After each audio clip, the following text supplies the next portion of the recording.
Lactosphère, le podcast de la Fédération nationale de l'industrie laitière.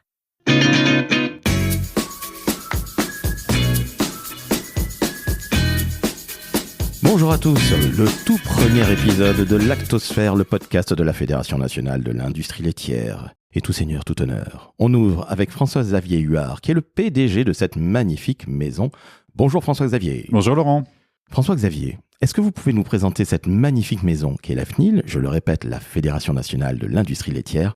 La FNIL, c'est donc la Fédération de l'industrie laitière. Elle regroupe une centaine d'entreprises, des laiteries, des fromageries de toute taille. Donc on a la chance d'avoir des leaders mondiaux que tout le monde connaît et qui consomment leurs produits. Donc des Lactalis, Danone, Bell ou Savencia, mais aussi beaucoup de petites et moyennes entreprises et des entreprises de taille intermédiaire. Dans tout le territoire, c'est environ 36 000 salariés, à peu près 20 milliards d'euros de chiffre d'affaires et plus de la moitié de la collecte de lait française qui est transformée par nos entreprises pour faire des bons produits laitiers qu'on consomme tous les jours sur nos tables, que ce soit des yaourts, des fromages, de la poudre de lait, de la crème, du beurre, bref, toute la diversité des produits.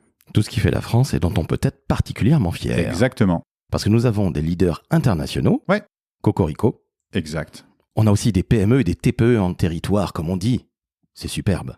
En fait, même les grands groupes, quand on regarde de plus près, sont des fédérations de PME, puisque la particularité de la production laitière fait qu'on est très proche des producteurs de lait et des territoires dans lesquels le lait est transformé, puisque pour être dans certaines appellations d'origine protégée ou indications géographiques protégées, il faut être dans les territoires. Et donc, même les grands groupes ont des représentations dans ces territoires-là. Donc, c'est plus des galaxies de PME.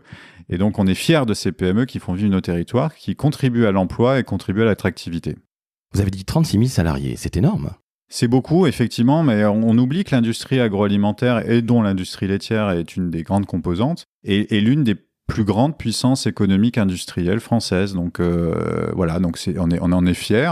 Et c'est des postes qui vont à la fois de la production à la maintenance, en passant par le commercial, le marketing. Donc il y a plein de métiers dans lesquels on peut s'éclater, s'épanouir. Et on a d'ailleurs un gros sujet qui est un de nos enjeux, qui est l'attractivité de ces métiers. Les métiers du lait sont des métiers d'avenir ? Ce sont des métiers d'avenir, c'était des métiers qui ont fait du camembert depuis très longtemps. On continuera à en faire, j'espère, pendant encore très longtemps, et en tout cas, on est là pour ça. Et on est fiers, en tout cas, de pouvoir continuer à attirer beaucoup de talents. On a plein de nouvelles compétences dont on a besoin, que ce soit sur la transition écologique, que ce soit sur l'intelligence artificielle ou sur l'innovation. Donc, on a deux atouts, en fait, dans l'industrie laitière qui sont importants à souligner et qui correspondent à des aspirations des Français. C'est la proximité avec la nature. Je crois que les Français, depuis le Covid, ont envie de retrouver une grande proximité avec les territoires. Et travailler dans un bureau à la Défense, c'est un petit peu moins le modèle que les jeunes ou les moins jeunes aspirent à devenir. Donc nous, on leur propose justement ça. Et la deuxième chose qu'on propose aussi, c'est un métier qui fait du sens, quoi. Parce que lorsqu'on se lève le matin et qu'on va produire une belle collection de Saint-Nectaire, une belle collection d'Emmental, une belle collection de Morbier, on a l'impression d'avoir été utile à quelque chose, et je pense que ça aussi, c'est la recherche de sens, c'est quelque chose, une aspiration auquel les Français sont très attentifs. On contribue à la renommée internationale de la France, c'est ça. De ses produits laitiers. Ouais, tout à fait.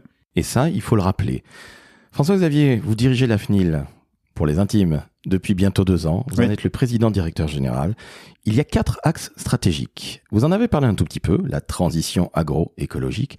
Allez, dites-en un petit peu plus, s'il vous plaît, parce que ça, c'est vraiment le futur. Ça va toucher nos jeunes générations, mais aussi les moins jeunes, puisque c'est notre planète dont il s'agit. C'est le premier axe, et j'ai envie de dire l'axe fondamental, puisque si on veut continuer à produire des produits laitiers, à continuer à avoir une collecte laitière en France, il faut qu'on puisse assurer le fait que ça soit soutenable en termes environnementaux. Et on le voit depuis maintenant quelques années, l'impact du réchauffement climatique est devant nos yeux. Les conséquences sont de plus en plus sévères. On l'a vu avec la sécheresse de 2022, dans laquelle on a eu un certain nombre de producteurs laitiers qui ont dû arrêter et qui ont eu de grosses difficultés à continuer à nourrir leurs bêtes. On a eu des sites de transformation laitière qui ont failli aussi s'arrêter à cause de cette sécheresse et du manque d'eau. Donc la réalité, en fait, on y est confronté, nous, au premier niveau. La question, c'est, face à cette situation, quelle est la réaction qu'on doit avoir ?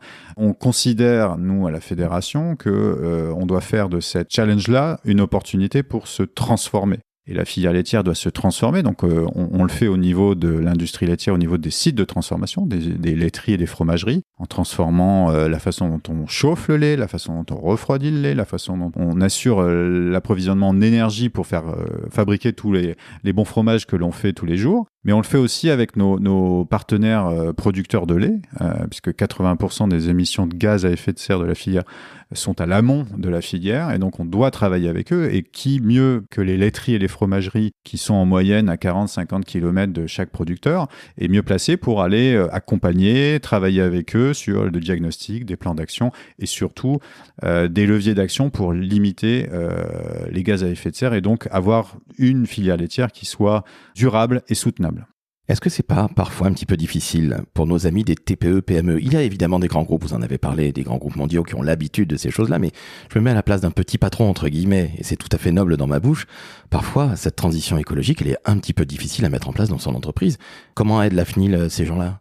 Bien, on les aide en les accompagnant, en trouvant les bons moyens de financer des projets d'investissement, en les aidant à pouvoir avoir aussi un environnement réglementaire qui soit favorable à leur développement, en faisant en sorte que le calendrier de mise en place d'un certain nombre de réglementations, que ce soit sur les emballages, que ce soit sur l'énergie, que ce soit sur la gestion de l'eau, puisse être à la fois ambitieuse et en maintenant soutenable d'un point de vue industriel en termes de développement de nouvelles technologies et d'outils qui doivent être mis en place dans nos sites. Donc voilà, donc c'est le rôle d'une fédération d'aider et d'accompagner ces entreprises, quelle que soit leur taille, pour relever ces challenges. Passons maintenant au second axe, qui est la place du lait dans le modèle alimentaire de demain et d'aujourd'hui, évidemment, et du passé, puisque ça fait vraiment partie de notre patrimoine. Est-ce que vous pouvez nous en dire un tout petit peu plus, François-Xavier, s'il vous plaît ? C'est de rappeler, en fait, ce rôle, il vient tout de suite après la transition écologique, puisque tout le monde sait que le lait, c'est un vrai trésor, puisqu'il a énormément, il a des apports nutritionnels exceptionnels. On en boit depuis quasiment que le monde est monde. On en boit dès qu'on est le plus petit et qu'on sort du ventre de sa mère. Donc, mais on s'est rendu compte que on a peut-être considéré que ces apports-là étaient tellement évidents qu'il n'était plus utile de les rappeler. Et le rôle de la fédération et des entreprises que je représente et qui fabriquent tous les produits laitiers qui sont issus de ce trésor qu'est le lait, c'est bien de rappeler que dans un équilibre alimentaire nouveau, celui qu'on consomme aujourd'hui, pas les consommations qu'on avait encore en 1960 ou en 1970, c'est que le lait a toujours sa place et que le lait, même s'il y a des alternatives qui se développent ou des produits végétaux ou des nouveaux produits qui apparaissent, tout est une question de complémentarité. On n'est pas là pour dire aux gens ce qu'ils ont à manger, mais on est là en tout cas pour rappeler que le lait a des apports nutritionnels que, encore aujourd'hui, aucun produit ne peut rivaliser avec. Donc c'est important de le remettre au milieu du modèle alimentaire des Français, de rappeler ses avantages, de rappeler ses atouts, et de montrer la grande complémentarité qu'il peut y avoir entre différents apports nutritionnels actuellement dans les équilibres alimentaires.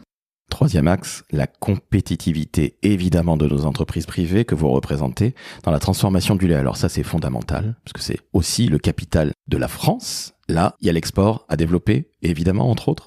Entre autres, parce que pour faire du lait, il nous faut des producteurs de lait, donc on a besoin des producteurs de lait.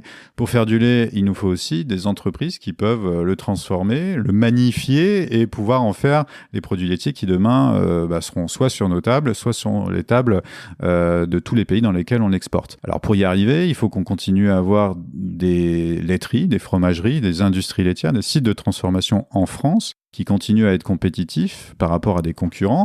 C'est un marché très, très concurrentiel, le lait. C'est un marché de volume. Il y a des milliards et des milliards de lait qui s'échangent quasiment toutes les semaines.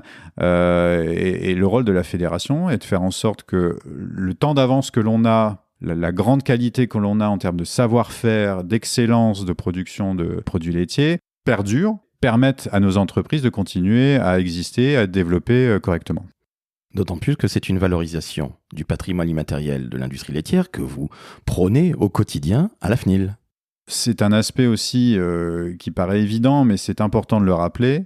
les produits laitiers, c'est une part de notre identité nationale, de notre patrimoine gastronomique.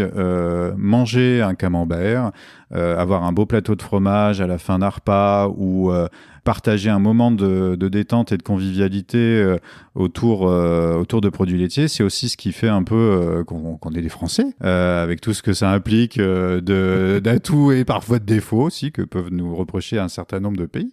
Mais voilà, on en est fiers et au-delà de la blague, c'est aussi quand vous demandez à un Américain, quand vous demandez à un Anglais, quand vous demandez à n'importe quel autre pays, qu'est-ce qui définit un Français ?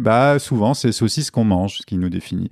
Et donc, notre rôle aussi est de pouvoir faire en sorte que cet étendard que sont les produits laitiers à l'export, parce qu'on est quand même une des rares filières alimentaires qui reste encore excédentaire dans la balance commerciale française, donc on souhaite encore que ça le reste, puisse encore être fièrement brandi et puis permettre de développer tous les produits laitiers français partout dans le monde. Eh bien, merci beaucoup François-Xavier Huard. Vous avez été Merci, Laurent. Un magnifique ambassadeur de la Fédération nationale de l'industrie laitière, de toutes ces entreprises qui sont partout sur notre territoire, je le répète. Ce n'est pas uniquement à Paris, bien au contraire. Il y en a dans l'Ouest, il y en a dans le Sud-Est, il y en a un peu partout en France. Et je le rappelle, l'industrie laitière, ce sont 36 000 salariés, 300 sites de fabrication en France, une centaine d'adhérents à la FNIL. Bref, ce sont des métiers d'avenir, donc on a tous besoin de vous. Et vive la lactosphère. Et vive la lactosphère. Alors justement, j'allais le dire, quand on entend un homme formidable comme François-Xavier Huard, qui est le PDG de la FNIL, Fédération nationale des industries laitières, de l'industrie laitière, pardonnez-moi, pour les intimes, eh bien on met 5 étoiles sur Apple Podcasts, 5 étoiles sur Spotify, on s'abonne évidemment à Lactosphère, le podcast de la Fédération nationale de l'industrie laitière. Et surtout, on vous dit à très très vite François-Xavier, parce que on va prendre rendez-vous, vous allez venir régulièrement nous parler de la lactosphère, j'espère. Il y a des chances qu'on se reparle très vite de tous ces beaux sujets, oui. Ça sera avec plaisir en tout cas. Merci Laurent. Plaisir partagé, et avec aussi des acteurs de la filière, en local, et peut-être même un jour à l'international. Peut-être même sur le terrain. Magnifique. À très bientôt, chers auditrices et auditeurs, et François-Xavier, vous avez été formidable comme d'habitude. Merci Laurent.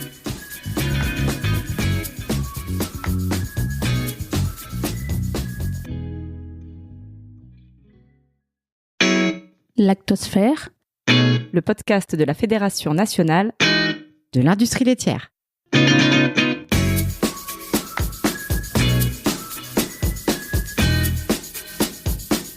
Bonjour à tous, second épisode de Lactosphère, le podcast de la Fédération nationale de l'industrie laitière. Et je reçois à nouveau François-Xavier Huard, le PDG de la maison. Bonjour François-Xavier. Bonjour Laurent. François-Xavier, dans le premier épisode, on a parlé de 4 axes stratégiques de la FNIL. Ouais. Allez, je les cite rapidement. La valorisation du patrimoine immatériel de l'industrie laitière, la compétitivité de nos entreprises, qu'elles soient grandes, petites ou moyennes. Elles sont partout dans le territoire. Cocorico, soyons-en fiers. Évidemment, la place du lait dans le modèle alimentaire de demain. Et la transition agroécologique. Et c'est justement ce qui nous amène. L'innovation. L'industrie laitière, comme toutes les filières, a besoin d'innovation. Et j'ai ouï dire qu'il y avait un prix, MilkTech. J'ai ouï dire qu'il y avait un écosystème. C'est une première et c'est pour bientôt. Il va falloir en dire plus, François-Xavier. Eh bien, je suis là pour ça, justement, Laurent. Vous avez fait le lien avec la transition écologique. En fait, c'est quasiment l'axe principal dans nos axes stratégiques et on voit bien qu'on a fait beaucoup d'efforts dans la filière laitière et particulièrement l'industrie laitière avec leurs éleveurs partenaires qui fournissent le bon lait avec lesquels on fait le produit laitier. On a fait beaucoup d'efforts, mais la marche à gravir dans les prochaines années est très importante parce que les attentes sociétales, environnementales, et on le voit avec le réchauffement climatique qui s'accélère, est très importante. Et pour la gravir, il va falloir qu'on ait besoin de tous les leviers possibles existants et c'est pour ça qu'on mise beaucoup sur l'innovation dans l'industrie laitière, qui est dans notre ADN, pour pouvoir justement trouver les solutions de demain. Et c'est pour ça que on s'est dit qu'il fallait qu'on crée des passerelles entre ces deux mondes qui se connaissent, mais qui ont encore un peu de mal à travailler ensemble et surtout à grande échelle et à proposer des solutions rapidement disponibles sur le marché. Les startups d'un côté, où il y a un vivier assez extraordinaire de startups qui travaillent sur plein de solutions, sur la sobriété énergétique, sur la sobriété en eau, sur de nouveaux emballages, sur des process alimentaires qui sont plus responsables et plus durables. Et de l'autre côté, des industries laitières qui sont prises souvent dans le feu de l'action et de la production et qui ont besoin aussi de prendre un peu de champ, un peu de recul par rapport à ces startups sur des technologies disruptives et des technologies qui sont très intéressantes pour elles en termes d'économie, en termes d'engagement sociétal et environnementale. Alors, Miltech, si je ne m'abuse, ça me fait penser à quelque chose d'autre. French Tech, je pense que vous connaissez tous la French Tech avec le magnifique petit coq qui est arboré fièrement dans un certain nombre de réunions et d'instances. Nous on s'est dit, c'est bien, il y a la French Tech, il y a le coq. Le coq, c'est la France, mais la France, c'est aussi nos belles vaches, nos brebis, nos chèvres. Et donc, la Miltech s'est imposée à nous. C'est un écosystème avant tout. Je parlerai du prix tout à l'heure, mais c'est la création de cet écosystème qui permet des relations d'échange, d'innovation, de disruption, de brainstorming entre les équipes des industries laitières et les équipes des startups. Et du coup, la fédération est fière de pouvoir créer cet espace d'échange entre les acteurs. Donc, il faut vraiment créer du lien parce que vous savez bien que les startups vont très très vite. Nous avons à la FNIL aussi bien des grands groupes, on va les citer pour quelques-uns. Danone, Savencia, Lactalis, c'est des géants mondiaux, bravo. Il y a aussi des ETI, magnifiques, mais il y a aussi des PME. Et parfois, le temps des grands groupes est un peu moins rapide que celui des startups. Donc, vous allez nous rassurer, François-Xavier, ça va aller vite là, on n'est pas dans quelque chose, un comité Théodule. Non, on est vraiment en mode start-up et pour le coup, il faut qu'on travaille. Et c'est pas normal si on a fait la dernière assemblée générale de la FNIL à Station F. C'était un signal assez fort envoyé à tous les acteurs du secteur pour dire il faut être là où ça se passe. Il faut être dans le temps d'action des startups et surtout le temps d'action qu'exige la transition écologique par rapport à nos industriels laitiers et par rapport à la filière que nous représentons également. Quand vous parlez d'écosystème, il va y avoir évidemment un prix. C'est pour bientôt, m'a-t-on dit. Et c'est le 13 décembre au soir. Donc, on va officiellement récompenser des lauréats du prix de l'innovation de l'industrie laitière. On a eu beaucoup de réponses à notre appel à candidature qui avait été lancé dans le courant de l'été. Donc, c'est déjà un bon signal de l'intérêt que les startups portent à nos enjeux. Et on révélera ce jour-là. Et donc, vous comprendrez bien que je ne peux pas non plus tout de suite donner des noms, mais on aura de très beaux projets. En tout cas, voilà, on a hâte de pouvoir les annoncer officiellement. Mais je pense que c'est des projets qui sont avec des technologies disruptives, avec un intérêt en termes de mise en œuvre dans les industries laitières à grande échelle très très fort et une capacité de changement structurel de notre marché très importante. Et c'est pour ça que je pense que ce seront des projets qui auront beaucoup d'avenir. Alors, on a hâte des projets d'avenir, mais est-ce que ça va justement durer sur le long terme ? Parce que, vous le savez bien, François-Xavier, je suis un petit peu méchant avec vous, je vous titille un peu. Beaucoup de fédérations font des prix comme ça avec des startups et puis ça dure 2-3 ans et puis c'est fini. 3 petits tours et puis s'en va. Là, c'est du long terme, on est d'accord. C'est pas du one shot. On n'a pas voulu faire un coup de com'. C'est pour ça que j'ai parlé de l'écosystème avant de parler du prix.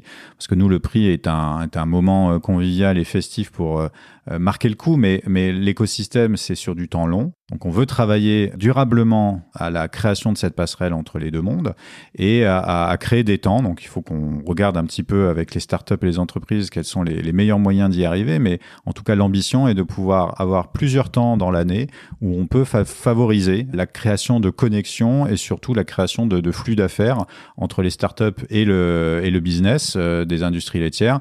Pour que, je vous rappelle, l'objectif, il est simple, c'est de dire que les meilleures technologies qui ont le plus gros impact environnemental et en matière de transition écologique puissent se déployer le plus largement possible chez nos adhérents. On est d'accord que la filière ne peut pas faire sans la transition écologique. Elle ne peut pas faire sans la transition, elle ne peut pas faire sans l'innovation et elle ne peut pas faire surtout sans les attentes du consommateur et les attentes sociétales. Je veux dire, nous, on a des produits que tout le monde a le plaisir de manger sur sa table, certains dans de plus grandes quantités que d'autres. Je sais que Laurent, vous êtes amateur de ces bons produits et continuez à l'être, mais on a une exigence par rapport aux consommateurs et par rapport à l'environnement et à la société dans laquelle on évolue. Donc voilà, on doit y répondre et on doit y répondre vite. Et je pense que Miltech, c'est une bonne réponse à ça. J'en suis absolument certain. Alors, vous nous avez rassuré, ça va être du long terme. Oui. Ça va être aussi des rendez-vous très réguliers parce que pour moi, c'est fondamental que les startups rencontrent les entreprises adhérentes de la FNIL pour qu'il y ait de véritables échanges. Et puis, j'en suis intimement convaincu, il va y avoir entre guillemets des bébés qui vont naître de tout ça et de magnifiques projets. C'est ça, les sujets sont tellement vastes, on en a parlé, emballage, eau, énergie, process alimentaire, nettoyage, réutilisation de l'eau, les champs des possibles sont gigantesques, et donc c'est bien évidemment pas en une journée qu'on va régler ça, donc plusieurs temps, un travail sur le temps long, mais en même temps, je le redis, il faut que ça aille vite, donc on va essayer de prendre par séquence et par type de sujet les différents items que j'ai évoqués là, et puis d'y travailler, de se relever les manches et d'y travailler avec les startups et les adhérents de la FNIL pour qu'on avance et qu'on puisse annoncer très prochainement d'heureuses naissances de collaboration et de partenariat. Tout ça pour 2024, parce que je le rappelle, le prix est remis le 13 décembre. Exactement. Et qu'en 2024, il n'y aura pas que les JO en France, il y aura aussi peut-être de belles annonces sur l'innovation dans l'industrie laitière. François-Xavier, quand je pense à Miltech, je pense évidemment à l'innovation, à la modernité. Mais au final, nos entreprises de l'industrie laitière ont toujours été extrêmement traditionnelles. Les bons fromages, que j'adore, les yaourts, bref, j'ai été démasqué. Ça se voit à mon physique d'athlète. Mais au-delà de la blague, nos entreprises de la FNIL ont toujours été entre modernité et tradition. Et justement, là, ça va leur apporter ce coup de punch auquel elles n'ont pas nécessairement pensé. Et c'est vrai qu'aujourd'hui, nous vivons une période quand même assez complexe en termes de transition agroécologique. Donc c'est absolument sensationnel, Miltech. L'innovation seule ne peut rien. Ce qui s'appuie sur un patrimoine gastronomique exceptionnel, des savoir-faire, un ancrage en fait dans les territoires des industries laitières, c'est ça qui va permettre vraiment de pouvoir passer la surmultiplier et de pouvoir permettre de relever les challenges. Donc oui, on marche sur deux jambes. Une jambe dans la tradition, et on est fiers de cette tradition-là. C'est une tradition qui fait rayonner la France à travers le monde et par plein de produits. Et on est fiers également de marcher sur une deuxième jambe qui est celle de l'innovation, qui est dans l'ADN en fait des industries laitières privées et qu'on a à cœur de pouvoir booster par Miltech. Donc avec ces deux jambes-là, on va pouvoir franchir tous les obstacles qui se présenteront et aller vers un avenir plus durable. J'en suis absolument convaincu, François-Xavier. On va laisser un petit message quand même à nos amis des startups. Et évidemment, pour le 13 décembre, c'est un peu juste, mais pour 2024. Chers amis des startups, qu'est-ce qu'on leur dit, François-Xavier ? Engagez-vous. Présentez-nous vos projets, envoyez-nous tous vos projets les plus ambitieux, les plus disruptifs, les plus innovants. On s'engage à les regarder de près avec des experts. On a un très très beau jury qui a œuvré à la sélection des lauréats de cette année et qu'on a à cœur de pouvoir remobiliser pour l'an prochain. Et on reviendra vers vous pour vous aider à travailler à ce beau projet qui est le projet de la Miltech et de l'innovation pour les produits laitiers et l'industrie laitière privée. Et je rappelle que vous n'avez pas nécessairement besoin d'être parisien. Nous ne sommes pas parisianistes. On est dans tous les territoires. On a 300 laiteries et fromageries dans tous les territoires. La très grande majorité de nos adhérents sont dans des communes souvent rurales. Et oui, aussi, l'innovation, ce n'est pas que pour les grandes villes. C'est également l'innovation dans les territoires et dans les belles campagnes de notre pays, dont on est également très fiers. Eh bien, merci à vous, François-Xavier. On va se quitter là-dessus, sur la modernité, sur la tradition, mais aussi l'innovation. On va souhaiter une très, très, très longue vie à Miltech. Merci. Aux startups qui vont évidemment concourir dans les années à venir, évidemment aux adhérents de la FNIL, la Fédération nationale de l'industrie laitière. Et chères auditrices, chers auditeurs, vous venez d'entendre encore une fois François-Xavier Huard, c'est le PDG de la maison, il est toujours aussi brillant. Donc, vous savez ce que vous faites ? Vous vous abonnez tout de suite à Lactosphère, le podcast de la FNIL. Vous mettez 5 étoiles sur Apple Podcast, vous mettez 5 étoiles sur Spotify, et oui, on vous demande beaucoup. Et en plus, vous allez laisser un commentaire. Pour quelle raison ? Tout simplement parce que vous allez soutenir l'industrie laitière. Et ça, c'est fondamental. Donc François-Xavier, je vous dis merci. Merci Laurent. Et n'oubliez pas, manger des produits laitiers, ce sont vos amis pour la vie. Exactement. À très très vite.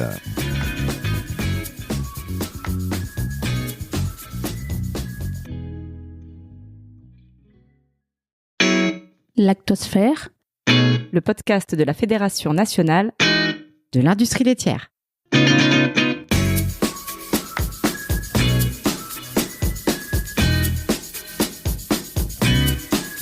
Bonjour à tous, nouvel épisode de Lactosphère, le podcast de la Fédération nationale de l'industrie laitière. Et aujourd'hui, nous allons parler innovation, décarbonation. Avec la première start-up qui concourt au prix Miltech, en l'occurrence Hercium, qui est représenté par Julien Arthur, ingénieur commercial, et Bertrand Montagne, qui est le business développeur. Bonjour messieurs, bonjour Julien. Bonjour. Bonjour Bertrand. Bonjour. Messieurs, avant de rentrer dans le vif du sujet, Expliquez-nous qui est Hertium, qu'on comprenne bien ce que vous faites. C'est une jeune entreprise, vous êtes déjà 13, donc ça va vous porter bonheur, j'en suis intimement convaincu. Allez, je vous passe d'emblée la parole, Julien. Présentez-nous, s'il vous plaît, cette belle maison qui est la vôtre. Eh bien, Hertium, c'est d'abord une petite équipe avec une grande ambition, qui est d'aider les industriels à décarboner leurs procédés avec une technologie innovante de pompe à chaleur, très haute température. C'est-à-dire une pompe à chaleur qui chauffe plus haut que les autres. En général, les pompes à chaleur chauffent jusqu'à 150 degrés. Et vous, Bertrand, vous êtes en train de me dire, vous qui avez fait une belle école de commerce, que c'est jusqu'à 550 degrés? C'est ce que vous me disiez en off? Exactement. On va beaucoup plus haut que les pompes à chaleur classiques. Ce qui nous permet en fait de décarboner beaucoup plus de procédés industriels qu'une pompe à chaleur existante actuellement. Alors si je prends évidemment l'industrie laitière qui nous intéresse, par exemple, quand on va vouloir sécher le lait, Julien, comment ça se passe? Expliquez-nous, parce que je suis intimement convaincu qu'il y a plein de nos auditrices et auditeurs qui ne savent pas nécessairement comment ça se fait, comment on fait tout simplement du lait en poudre. Je compte sur vous pour nous expliquer les choses, et puis après on va rentrer évidemment un petit peu plus dans le vif du sujet, parce que vous êtes, allez, des jeunes brillants. Expliquez-nous déjà comment on sèche le lait, s'il vous plaît. Eh bien, pour faire du lait en poudre, c'est simple. Il faut du lait et un sèche-cheveux géant qui va nous permettre de faire du séchage par atomisation, typiquement, avec une température qui peut monter dans les 200-300 degrés. Donc pour ça, la pompe à chaleur classique qu'on met chez soi, elle va pas suffire. Merci pour l'image. Bertrand, comment on fait après? Parce que bon, c'est évidemment un procédé extrêmement technique et beaucoup plus complexe que ça. Expliquez-nous un petit peu plus en détail les choses, s'il vous plaît. Pour l'instant, comme pour tous les autres procédés qui ont besoin d'une telle chaleur, les industriels utilisent du gaz. Donc ils brûlent du gaz pour aller haut en température. Le problème, c'est que le gaz, d'une part, ça pollue, et d'autre part, ça nous rend dépendants économiquement et stratégiquement des pays qui produisent ce gaz. Et pour l'instant, les pompes à chaleur qui sont disponibles sur le marché ne vont pas assez haut en température pour pouvoir se passer du gaz. Et grâce à Hertium, on pourra utiliser une pompe à chaleur. Donc on peut parler de véritable révolution? On peut tout à fait parler de révolution vers la décarbonation. Ok, donc ça c'est fondamental pour nos entreprises de la FNIL. Alors je rappelle, la FNIL c'est la Fédération Nationale de l'Industrie Laitière et c'est une centaine d'adhérents, des grands groupes, des PME, des ETI, partout sur le territoire français, on en est fiers. Et évidemment, il y a cet enjeu pour nos adhérents. Justement, expliquez-nous les choses. Vous avez dit une véritable révolution, mais quand est-ce qu'elle va se produire chez vous? Parce que évidemment, Hertium, c'est une start-up. Vous êtes en pleine construction de cette très belle maison qui, à mon avis, va déjà se développer à l'international, confère votre site qui était évidemment en anglais. Expliquez-nous, Julien, comment vous allez développer les choses et puis surtout comment vous allez pouvoir aider nos industriels et nos adhérents, s'il vous plaît. Eh ben, c'est bien simple. On a pris collectivement un engagement d'être neutre en carbone en 2050, avec des jalons à 2030. Et nous, là où on sera utile, c'est justement cette deuxième période, entre 2030 et 2050, où on va pouvoir avoir sur le marché une technologie de pompe à chaleur très haute température pour remplacer sa chaudière gaz ou fuel ou autre.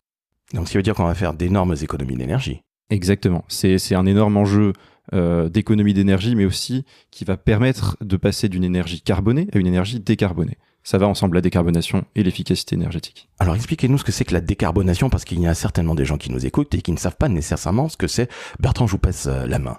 La décarbonation à l'échelle d'une organisation comme une entreprise et à l'échelle d'une société du monde entier, c'est de réussir à émettre moins de dioxyde de carbone, principalement, et d'autres gaz à effet de serre qui participent au réchauffement climatique.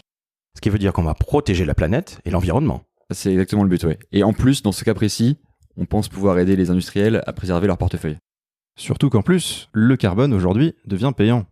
Il y a des quotas carbone qui sont mis en place progressivement au niveau européen, avec jusqu'ici beaucoup de quotas qui étaient gratuits, mais qui deviennent quasiment tous payants dans les prochaines années. Et qui sont en plus très chers. Voilà, le prix de la tonne se promène en 2023, entre 80 et 110 euros la tonne. Donc c'est prohibitif. D'ici combien de temps vous pensez pouvoir aider nos industriels? Tiens, Julien, je vous passe la main. Là, on est en cours de développement technologique. L'idée, c'est d'avoir un produit sur le marché dans les années 2028 maximum. On espère lever plus de financement pour aller plus vite, mais c'est pas toujours facile. J'imagine bien, c'est le développement aussi d'une start-up et de toute entreprise, il faut savoir lever des fonds. Je rappelle que vous avez aussi des superbes advisors, avec des gens qui ont des vrais noms, qui viennent de GE. Expliquez-nous tout ça, Bertrand, parce que c'est vous qui avez fait une belle école de commerce et je suis sûr qu'en tant que BizDev, vous avez réussi à convaincre énormément de gens. Alors ils étaient déjà là avant que j'arrive, mais effectivement, lancer une entreprise aussi ambitieuse dans un secteur industriel, c'est parfois difficile, surtout quand on est jeune et inexpérimenté comme l'étaient les fondateurs au début, donc ils ont su s'entourer de gens qui, eux, l'étaient. Et donc, effectivement, il y a Jérôme Pécresse qui travaillait pour GE, qui travaille maintenant pour Rio Tinto, qui est advisor d'Hertium. Il y a d'autres grands exécutifs de l'industrie de l'énergie qui nous aide. Donc, ce qui veut dire que vous êtes quelque part un petit peu adoubé. L'équipe, c'est qui? Bon, il y a vous deux, Julien Bertrand, Bertrand Julien. Allez, expliquez-nous un petit peu qui a fondé cette belle entreprise. Eh bien, écoutez, Ertium a été fondé par le professeur Kloschko, qui sort de l'école polytechnique et qui commence, après un doctorat, à travailler sur des technologies très, très innovantes, avec vraiment des innovations de rupture pour transformer l'énergie de manière plus efficace. Et ça, c'est au cœur de notre produit. Et Monsieur Kloschko donc s'associe avec Frank Ley, qui était directeur commercial pour l'Europe de l'entreprise de satellites. Et donc tous les deux sont partis à Y Combinator, qui est un gros incubateur américain, l'incubateur de Dropbox, d'Airbnb, etc., pour lancer Ertium il y a quelques années. Et puis on est arrivé, quand je dis on, c'est une équipe de 3 puis 4 ingénieurs en mécanique. Il y a 3 ans pour moi et 2 collègues. On est arrivé pour un stage de fin d'études et puis on est resté pour un CDI pour développer de manière intense des prototypes d'abord, puis des démonstrateurs ensuite, et plus tard des produits. Des prototypes, ensuite des démonstrateurs et ensuite des produits. Expliquez-nous ce que c'est exactement un prototype, on sait bien tous ce que c'est. Mais Bertrand, qu'est-ce que c'est que la phase intermédiaire? Expliquez-nous s'il vous plaît. Alors le prototype, c'est cette petite machine qui fait la preuve qu'on est capable de fabriquer quelque chose qui marche. Ensuite, on va fabriquer un pilote industriel, donc une machine en conditions réelles d'utilisation avec un partenaire industriel. Et puis après, au fur et à mesure, on industrialise et on converge vers ce qu'on cherche à vendre, c'est-à-dire la pompe à chaleur pour une puissance d'1 mégawatt, de 5 mégawatts, d'un 8 mégawatts. Donc le démonstrateur, c'est quand on met le pied dans l'usine et qu'on commence à voir si ça marche en conditions réelles.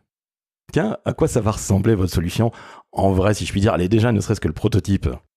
Alors de l'extérieur, ça ressemblera à terme à un gros container qui sera posé sur le parking de l'usine, qui ne nécessite pas que l'industriel chamboule toute son organisation. On s'installe à la sortie, il y a quelques travaux de connexion à faire qui sont assez simples, et on utilise tout le reste de l'usine telle qu'elle est. On va maintenant parler de choses encore plus concrètes, on a parlé d'économie. Vous savez bien que ça aussi, il faut bien vivre, comme on dit, mais nos industriels, et évidemment, vous avez la flambée des prix de l'énergie qui est là. Vous imaginez, allez, par exemple, à combien les économies qu'on peut faire, en pourcentage, évidemment, pas en numéraire. Julien? En réalité, on ne s'attend pas à faire des économies par rapport à aujourd'hui, mais par rapport à demain, où le prix de l'énergie va beaucoup augmenter, ne serait-ce parce que le prix du gaz est très volatile, mais aussi parce que ces quotas carbone, on va commencer à les payer, et les payer de plus en plus cher. Et si on est autour de 100 € la tonne, ça fait des surcoûts par usine qui peuvent se chiffrer dans les millions.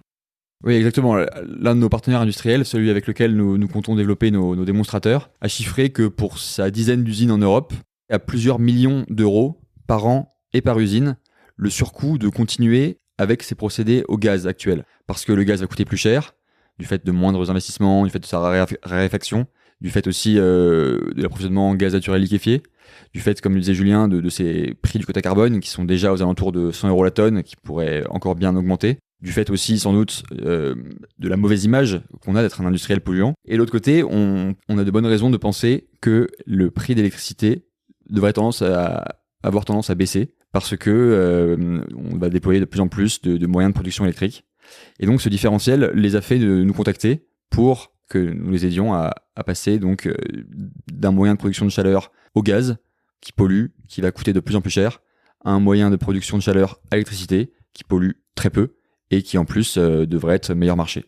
Et ce qui est évidemment nettement meilleur pour les industriels, aussi bien pour la filière laitière évidemment, parce que le consommateur est extrêmement sensible à la préservation de l'environnement. On est bien d'accord, j'imagine que vous devez régulièrement rencontrer des industriels qui sont conscients de tout ça, Julien ? Oui, bien sûr, et c'est un argument qui revient. Alors, c'est pas toujours les mêmes motivations. Ça peut être une décision de politique interne. On veut décarboner, on est industriel. Pour notre marque, c'est important. Ça peut être simplement constater des pressions extérieures, qu'elles soient financières ou d'image. Mais dans tous les cas, il y a cette volonté de décarboner. C'est généralement acquis.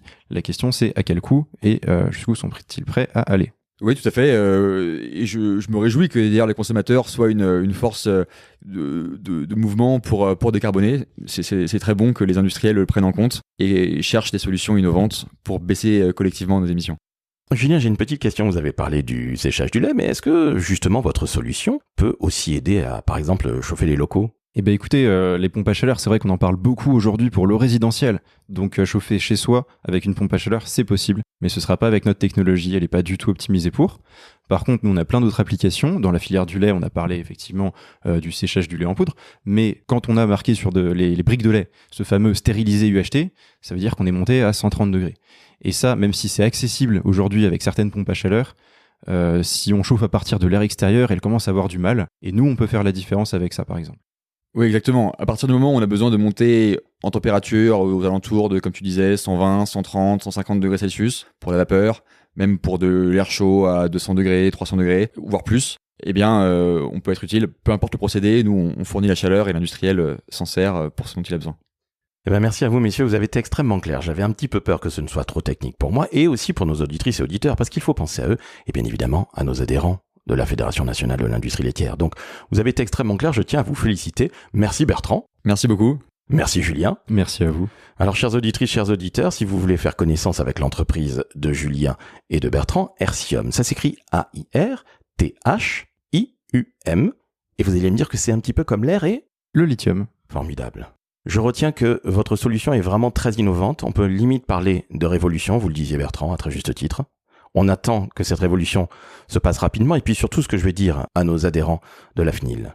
Milktech a été créé pas uniquement pour le prix qui sera, je le rappelle, remis le 13 décembre. Messieurs, je croise les doigts Nous aussi. pour vous. Mais Milktech, c'est avant tout un écosystème qui permet justement, chers adhérents, de rencontrer des startups comme Airthium qui sont représentées par Julien et Bertrand. Donc, allez-y, rentrez en contact avec eux. L'idée est évidemment de créer des rendez-vous très réguliers. Pour quelle raison ? Pour décarboner notre économie, pour préserver notre environnement. Et je le rappelle, nos entreprises, qu'elles soient grandes, petites ou moyennes de la filière industrielle laitière, sont des entreprises qui ont l'innovation cheville au corps. Donc, merci encore messieurs, vous avez été passionnants et extrêmement clairs. Je vous remercie. Merci à vous et bonne journée. Chers auditrices, chers auditeurs, vous avez entendu deux jeunes hommes absolument formidables. Donc, on va vous demander une dernière petite chose. Vous mettez 5 étoiles sur Apple Podcast, 5 étoiles sur Spotify. Vous vous abonnez évidemment à Lactosphère, le podcast de la FNIL, la Fédération nationale de l'industrie laitière. Et on vous dit évidemment à très bientôt avec une nouvelle start-up que nous vous présenterons. Mais en tout cas, chers messieurs, Julien, Bertrand, je vous félicite encore une fois. Vous avez été formidables. Merci beaucoup. À très bientôt.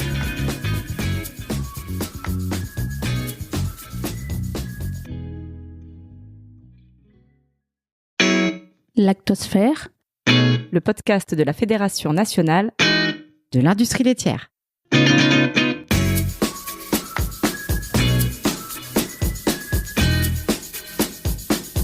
Bonjour à tous, nouvel épisode de Lactosphère, le podcast de la Fédération nationale de l'industrie laitière. Et aujourd'hui, j'ai le très très grand plaisir de recevoir Sébastien Latz, qui est le directeur général de Coldep, l'une des startups qui concourt au prix Milktech. Bonjour Sébastien. Bonjour.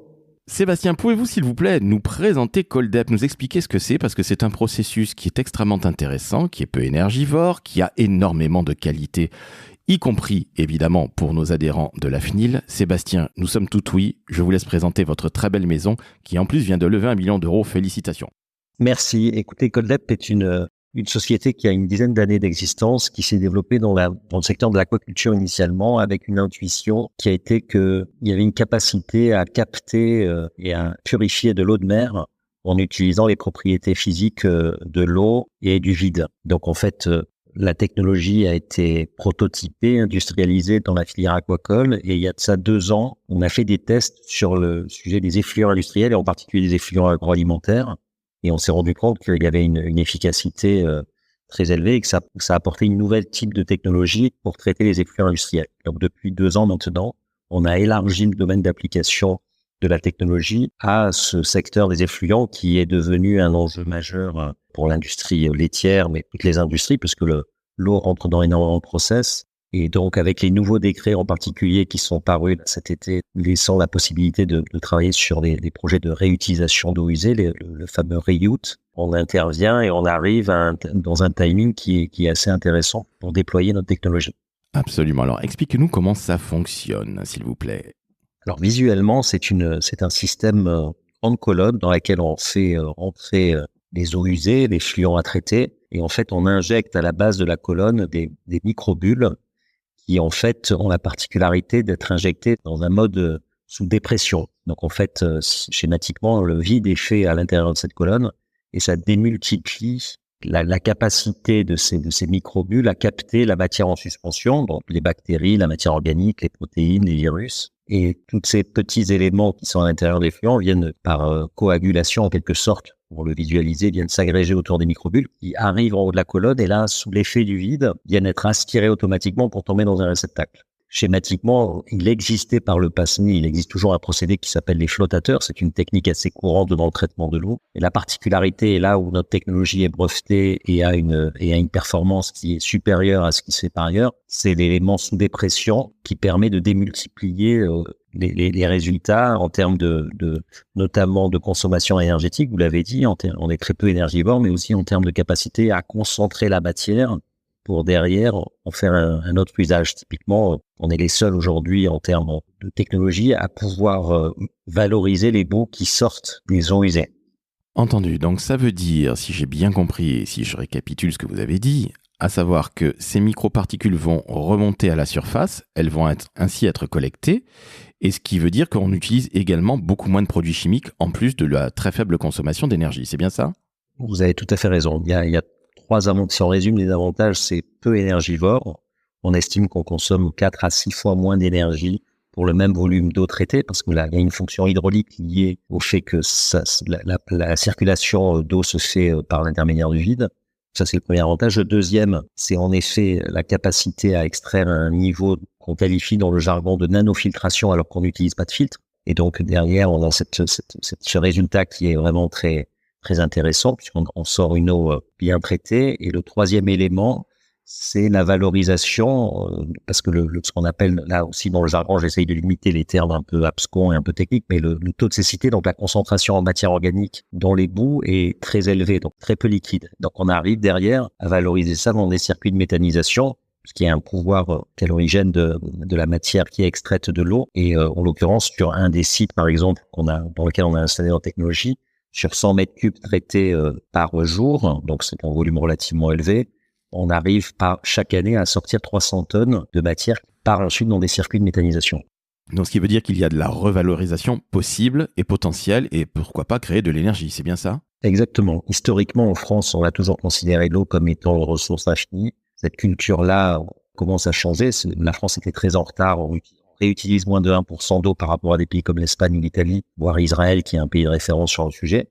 Cette culture de préserver l'eau commence à imprégner l'ensemble des acteurs industriels, agricoles. Et en l'occurrence, sur l'industrie, il y a un enjeu, c'est de pouvoir éviter d'être dans une situation où, en cas de gros stress hydrique, on puisse pas simplement faire tourner les usines. Donc, les enjeux de préserver, de réutiliser la ressource en eau est un élément majeur, au-delà, évidemment, du point central qui est la sobriété. C'est-à-dire que, à la base, l'enjeu, c'est de limiter la consommation d'eau dans les process industriels, mais une fois que cette eau elle est utilisée, parce qu'il en faudra toujours. L'idée, c'est de pouvoir la réutiliser au maximum, en tout cas la respecter le plus possible.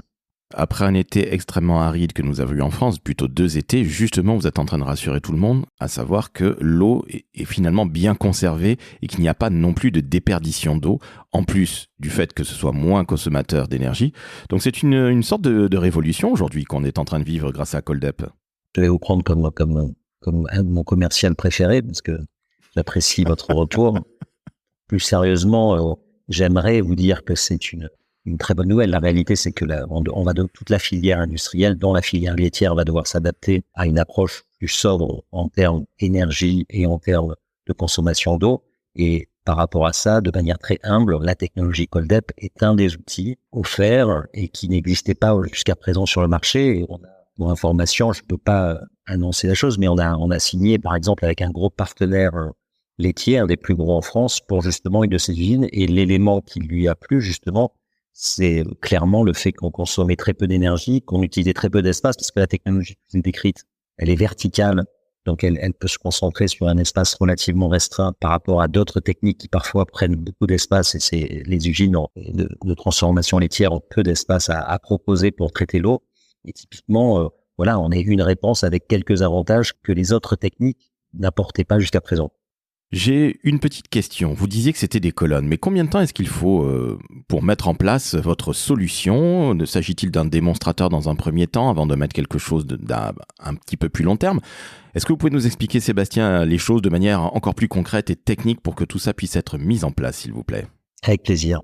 Historiquement, Coldept faisait l'ensemble des études jusqu'à l'installation physique. On avait des techniciens à l'intérieur. On est en train de shifter le modèle parce qu'on a, vous l'avez dit, on a levé 1 million d'euros et on est en train d'évoluer vers un modèle où on propose la solution et ensuite on a des partenaires. Typiquement sur le projet que vous avez cité, on travaille avec un partenaire, je vais citer, qui s'appelle Fora France, mais on discute avec beaucoup d'autres partenaires qui sont des intégrateurs qui ont vocation à, pour le coup, à assurer la mise en œuvre de la solution concrètement sur le terrain et nous on apporte la solution clé en main auprès d'eux. L'enjeu pour eux, c'est d'avoir un procédé supplémentaire qu'ils peuvent offrir à leurs clients. Sur le délai d'installation, c'est assez rapide.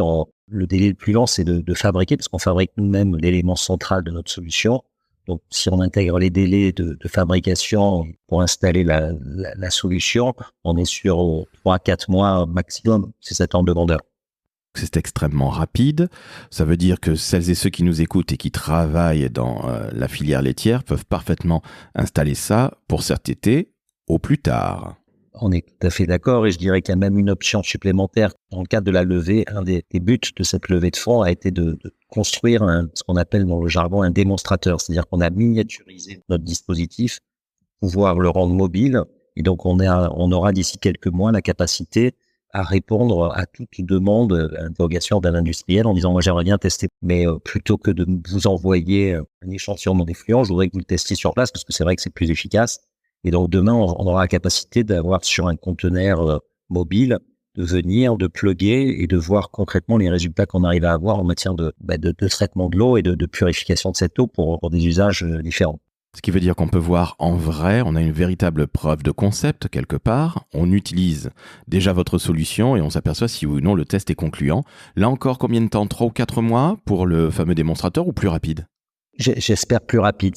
On est, je vous ai dit, sur une technologie verticale. Donc, un conteneur, on peut monter jusqu'à 4, 5, 6 mètres de haut en fonction des types de colonnes, parce qu'on a des tailles qui varient selon le volume d'eau à traiter. Mais on va dire, oui, j'espère qu'au premier trimestre 2024, on est dans notre offre commerciale cette possibilité de tester avec un démonstrateur concrètement, parce que c'est très demandé par les industriels, c'est ce qui se fait sur d'autres types de techniques. Et donc nous, comme on rentre sur ce nouveau marché des effluents industriels, c'est un des éléments qu'on doit avoir pour pouvoir être crédible et puis accompagner notre développement dans ce secteur.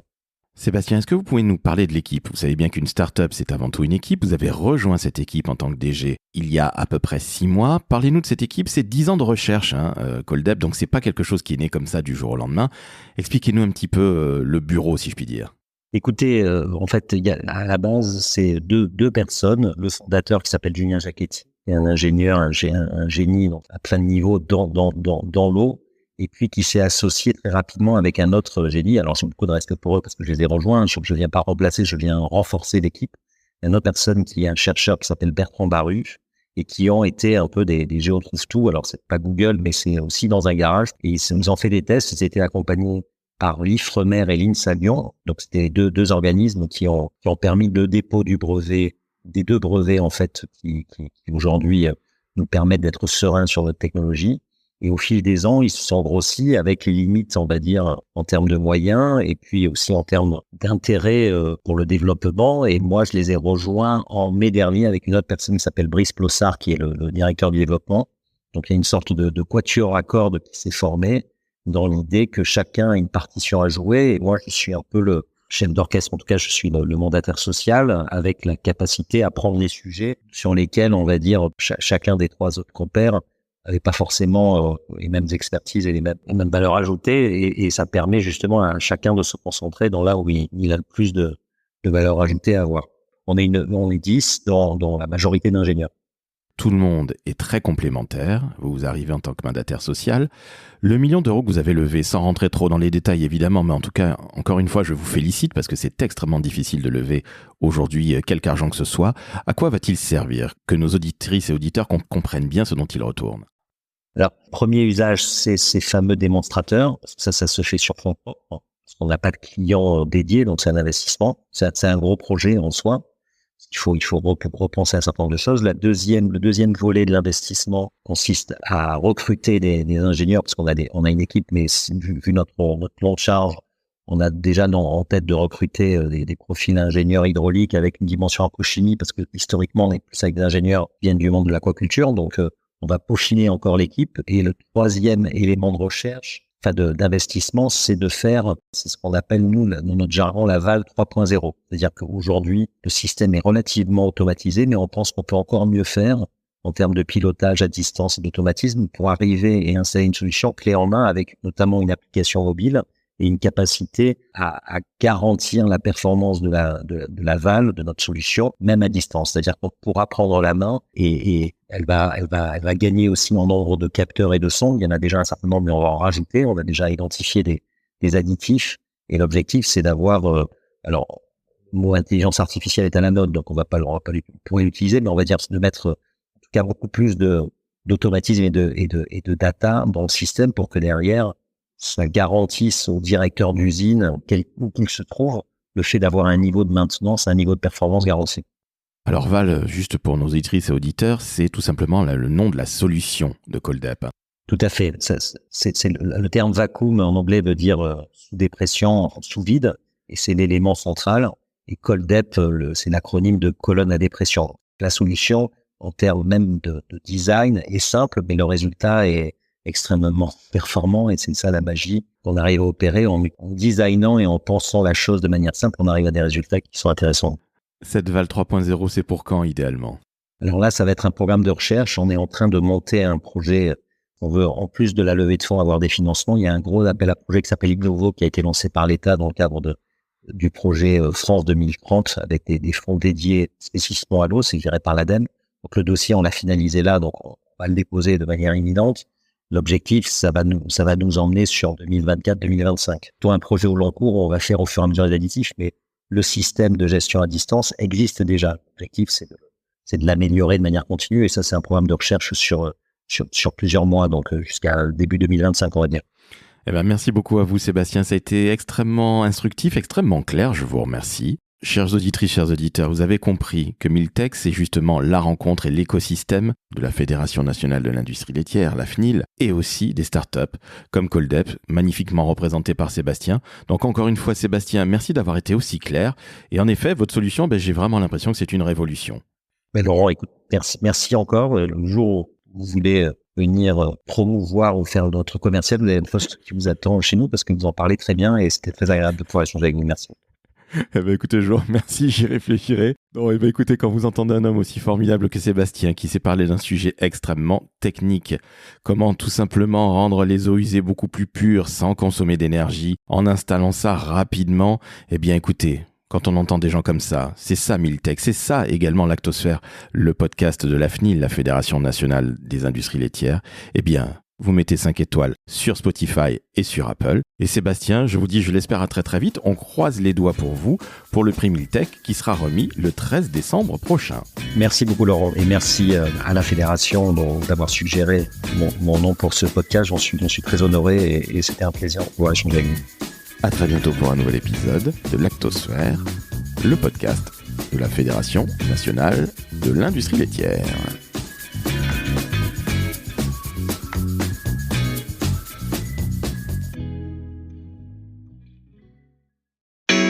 Lactosphère, le podcast de la Fédération nationale de l'industrie laitière.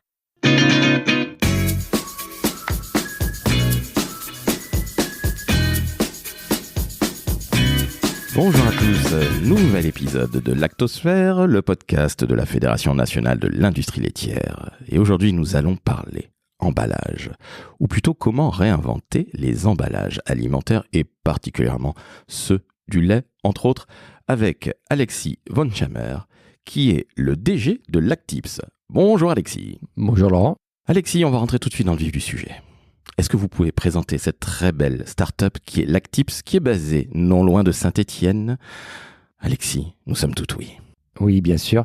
Lactips est une société qui développe, fabrique et commercialise un biomatériau à base de protéines de lait qui est 100% biodégradable dans tous les environnements.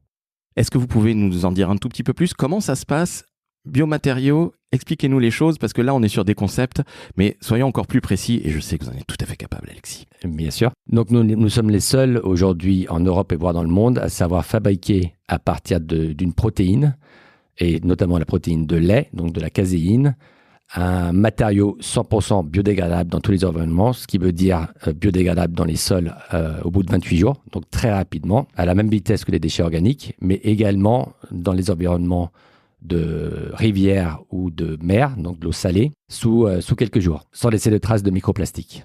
Voilà. Et l'avantage de notre matériau, c'est qu'il est 100% naturel, donc n'est pas considéré comme un bioplastique, mais comme un matériau 100% naturel, donc ne rentre pas sous la directive de single-use plastique, parce que nous sommes naturels, et ne rentre pas non plus sous la législation REACH, qui est une législation pour les plastiques actuellement. Donc on est 100% naturel, et donc on peut marketer notre solution d'emballage comme une solution 100% naturelle et biodégradable ou recyclable.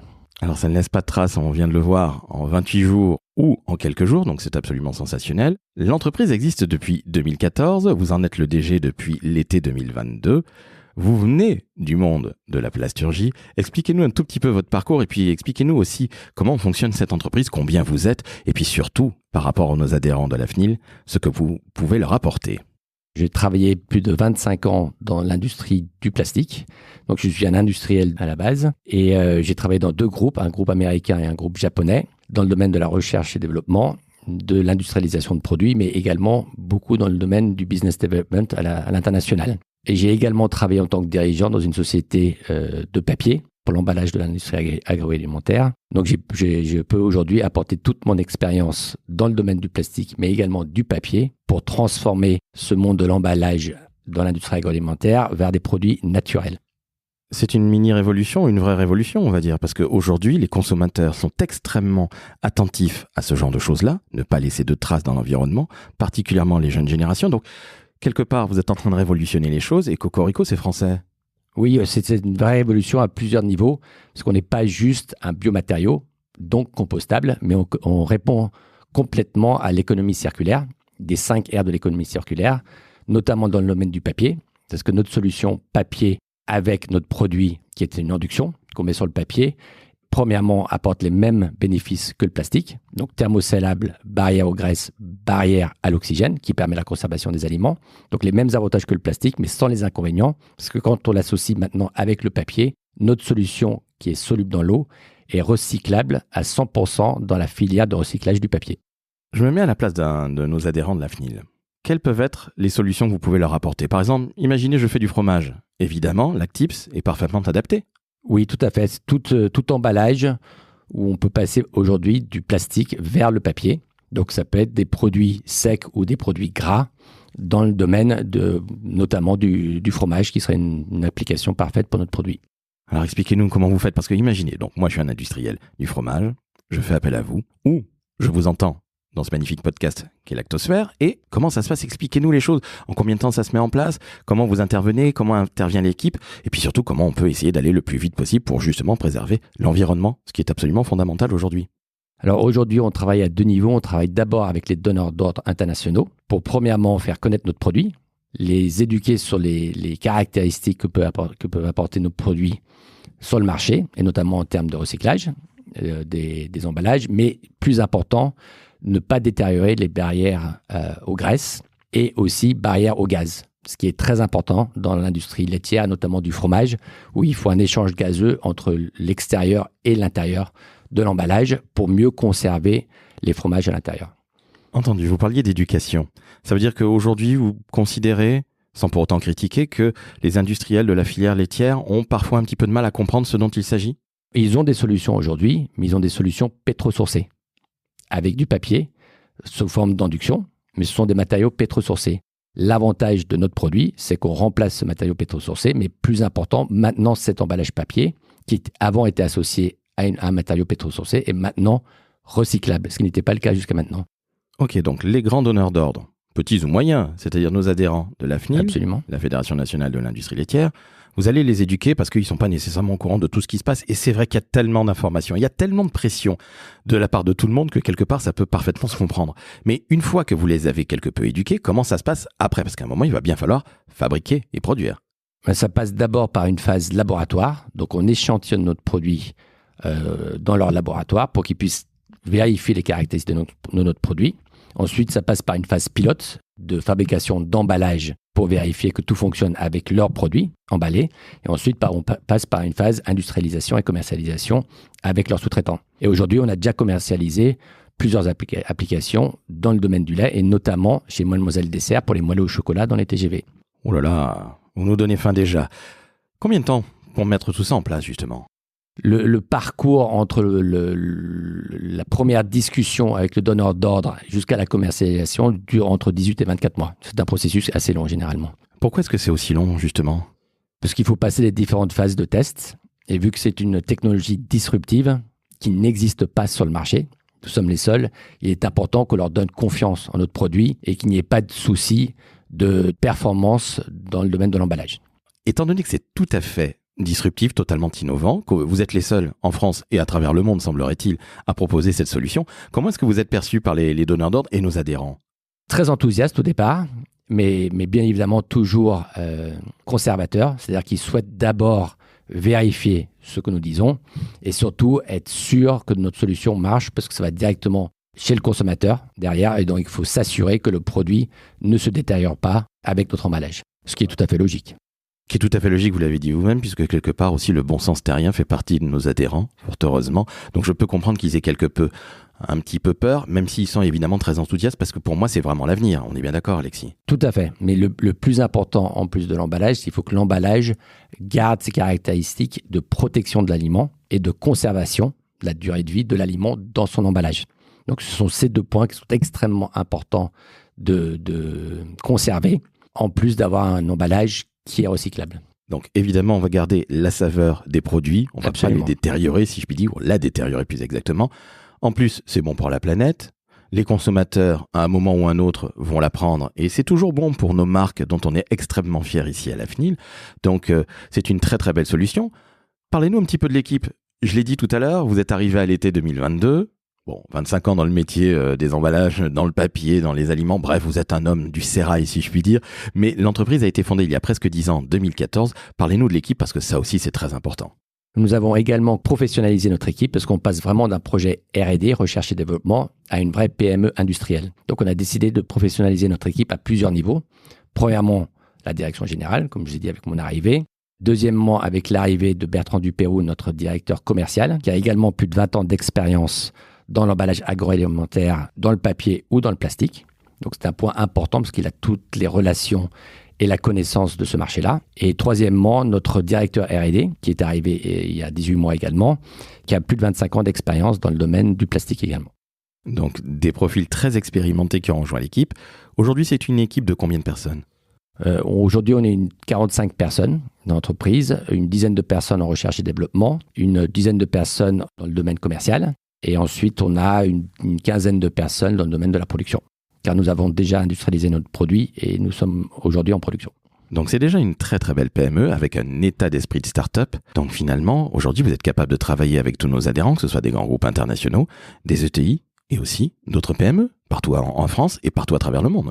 Absolument. On vise tout profil de clients. Aujourd'hui, aussi bien les grands groupes internationaux pour les éduquer, parce qu'ils sont souvent sponsors de ces emballages-là. Mais nos clients, à nous, sont plutôt les transformateurs de la plasturgie ou du papier, qui sont des PME un peu partout en France. Alexis, on va prendre un petit pari. D'ici combien de temps pensez-vous que toute l'industrie laitière adoptera votre solution ? Notre pari à nous, c'est que d'ici 3 à 5 ans, on arrive à convertir la plupart des emballages dans l'industrie agroalimentaire et notamment dans le domaine du lait vers nos solutions d'emballage parce que c'est vraiment une révolution par rapport à ce qui existe aujourd'hui. Alexis, je voulais revenir sur la notion d'économie circulaire. Lactips est synonyme de caséine. Expliquez-nous un tout petit peu mieux les choses, s'il vous plaît, parce que là, on est vraiment dans le circulaire, dans la proximité, dans le local. Expliquez-nous les choses parce que ça aussi, c'est fondamental, non seulement pour nos adhérents, mais aussi pour leurs consommateurs.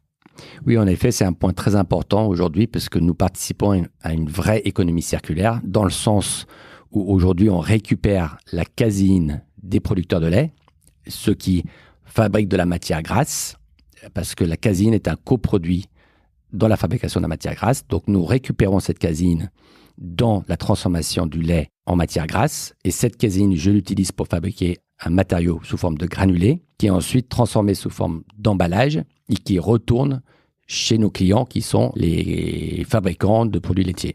En somme, rien ne se perd, tout se transforme. Absolument. Et il y a une vraie économie circulaire en place. Donc ce n'est pas du chiquet, c'est révolutionnaire, c'est la solution de demain, ou au pire après-demain, 3 à 5 ans. C'est ce qu'on pense, oui. Alexis, si vous aviez un dernier mot à dire pour convaincre les adhérents, nos auditrices, nos auditeurs, d'utiliser la solution de Lactips, qu'est-ce que vous leur diriez ? Je dirais tout simplement qu'aujourd'hui, notre produit est complètement commercialisé, a une vraie valeur ajoutée sur le marché en termes de naturalité de notre produit. Donc, on répond tout à fait aux exigences de changement climatique parce que nous avons des gaz à effet de serre réduits par rapport aux matériaux pétrosourcés. Ça, c'est le premier point. Deuxièmement, on répond aux problématiques des microplastiques parce que nous sommes une solution naturelle. Donc, on rend à la nature ce qu'on lui prend. Donc, on répond à ce deuxième point, tout en répondant à un troisième point qui est côté économie circulaire, parce que notre produit est soit compostable dans la nature sous 28 jours, donc très rapidement, soit il est recyclable dans la filière de recyclage du papier sans laisser aucune trace de microplastique. Donc aujourd'hui, notre solution est prête, elle est sur le marché, nous sommes déjà en production, il n'y a plus qu'à changer tous vos emballages vers une solution durable et écologique.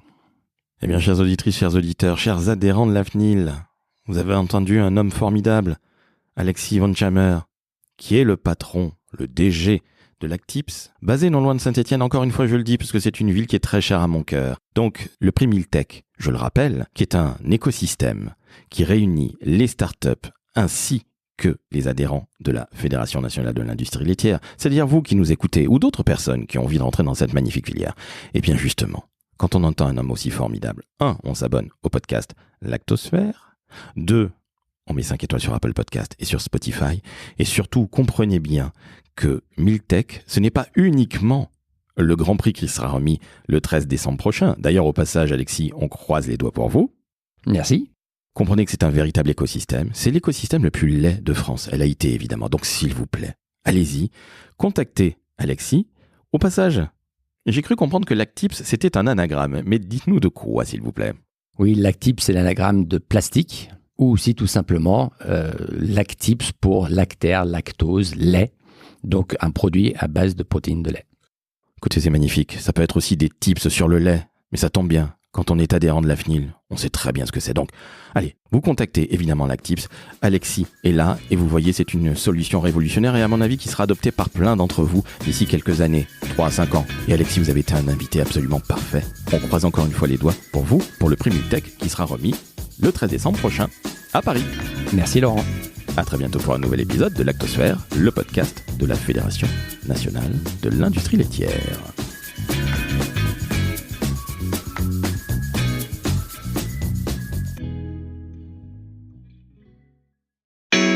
Lactosphère, le podcast de la Fédération nationale de l'industrie laitière.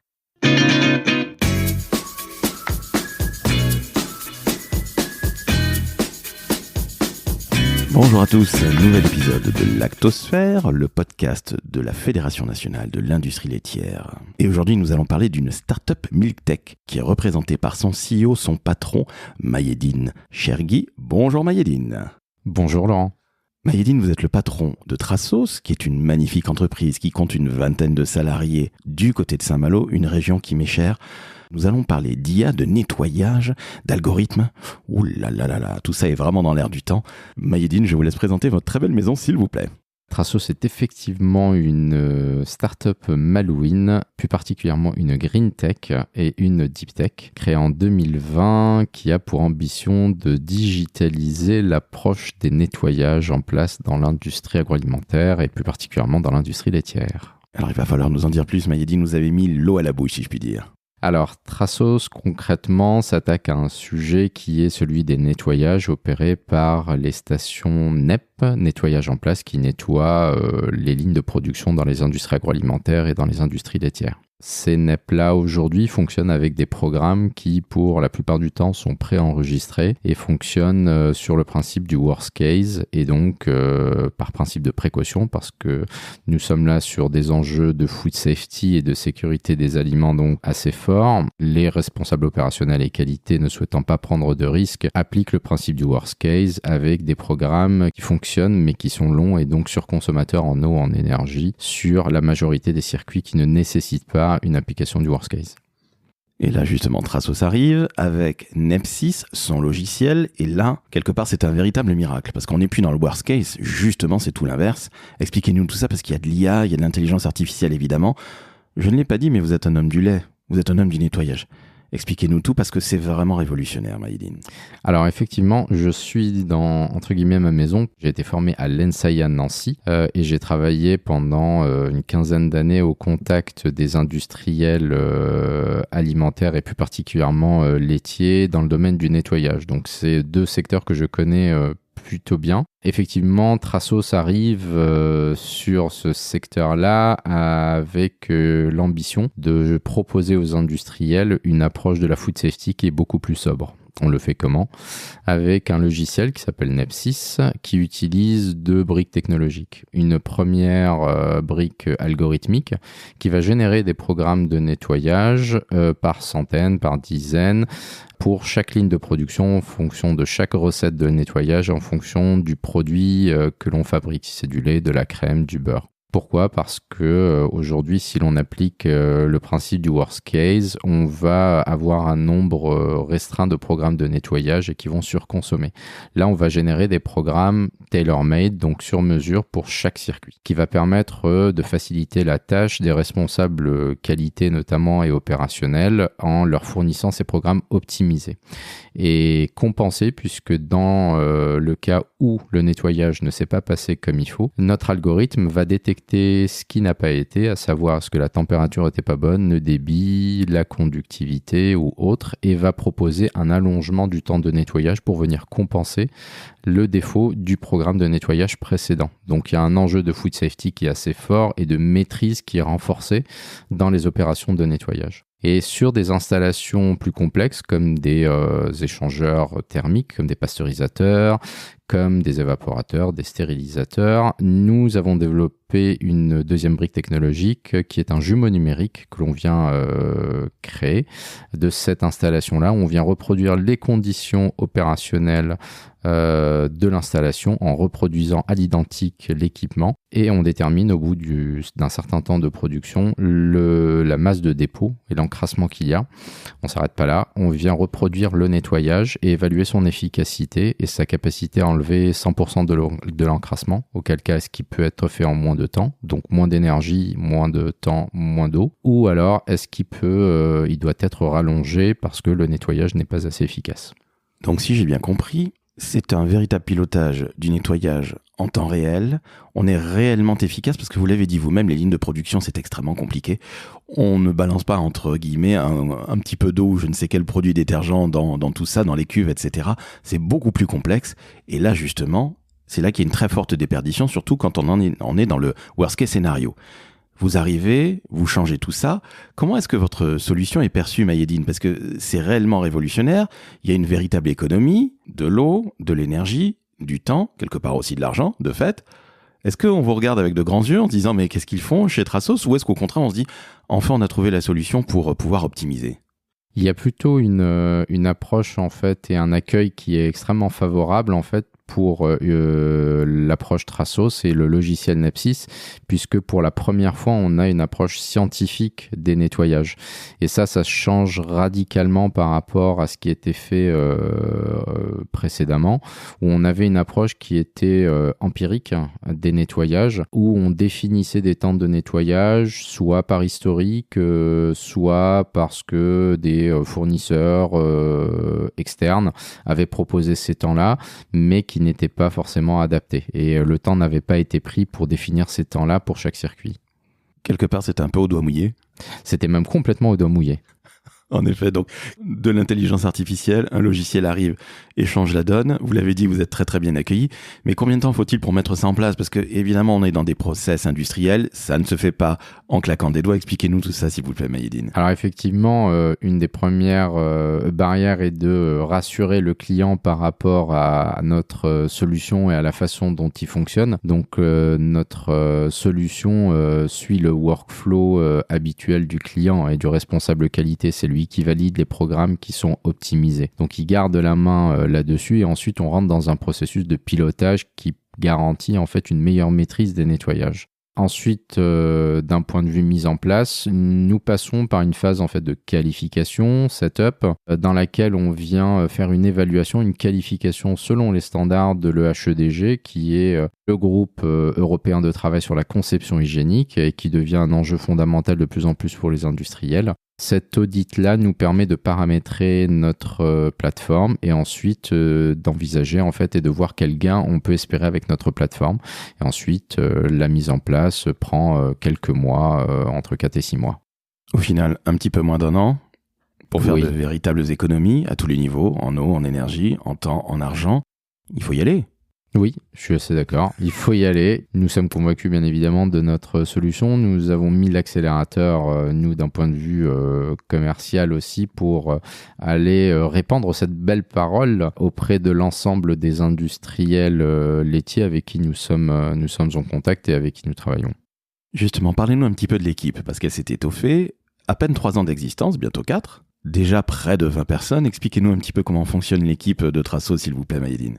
Alors l'équipe est répartie, on va dire, en 3 grandes catégories. Nous développons une solution logicielle, donc bien évidemment nous parlons de développeurs. Nous avons un CTO qui chapeaute une équipe de développeurs back-end, front-end, des UX designers pour rendre la plateforme très jolie et facile d'utilisation, puisque notre motto c'est de dire notre plateforme doit être compréhensible et utilisable en 15 minutes. Et puis ensuite nous avons une équipe d'ingénieurs, 2 types d'ingénieurs, des ingénieurs agroalimentaires, process, qui font les audits préliminaires, et des ingénieurs biochimistes, modélisation, qui sont derrière en fait les jumeaux numériques, plus les fonctions support.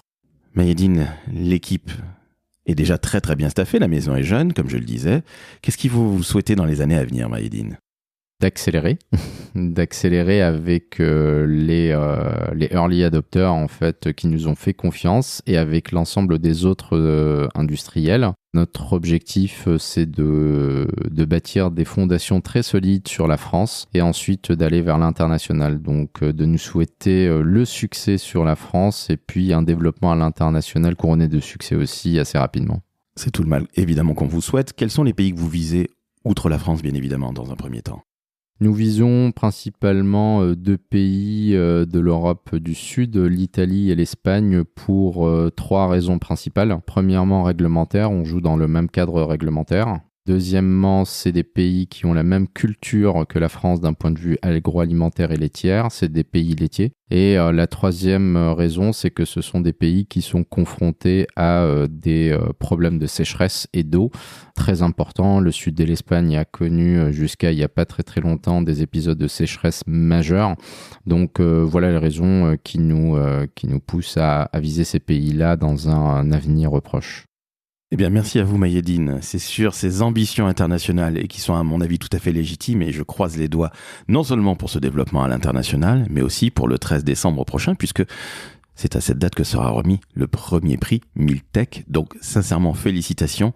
C'était absolument limpide. Bravo à vous. Merci Laurent. Alors, chères auditrices, chers auditeurs, quand vous entendez un homme aussi formidable, qui vient non loin de Rennes, de Saint-Malo, Mayedine Chergui, qui est le patron, le CEO, comme on dit, de Trasos, une des startups Miltech. Alors, je le rappelle, Miltech, je l'ai dit, le 13 décembre, remise du premier prix. Peut-être pour Mayedine, qui sait, ou d'autres. Mais au-delà de ça, Miltech, c'est un écosystème qui permet de rencontrer des gens formidables comme Mayedine. Donc, s'il vous plaît, chers adhérents de la FNIL, allez-y. Nos industries laitières ont besoin d'innovation. Nous savons à quel point c'est compliqué ces temps-ci. Mayedine l'a dit. Toute l'Europe du Sud est quand même touchée par énormément de sécheresse. Et justement, la solution de Trasos, NEP6, permet de faire des économies non seulement d'eau, d'énergie et de temps. Alors, allez-y. Contactez Mayedine le plus vite possible. Mayedine, je vous remercie, vous avez été au top. Merci Laurent, à bientôt. À très bientôt, chers auditrices et auditeurs, pour un nouvel épisode de Lactosphère, le podcast de la Fédération nationale de l'industrie laitière.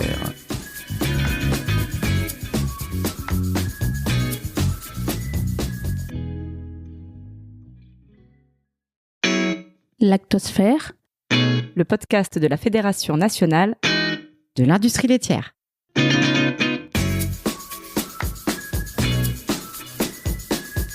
Bonjour à tous, deuxième saison de Lactosphère, le podcast de la Fédération nationale de l'industrie laitière, et pour ouvrir cette magnifique deuxième saison à quelques jours du Salon international de l'agriculture. Qui pouvions-nous avoir si ce n'est François-Xavier Huard, le PDG de la FNIL. Bonjour François-Xavier. Bonjour Laurent.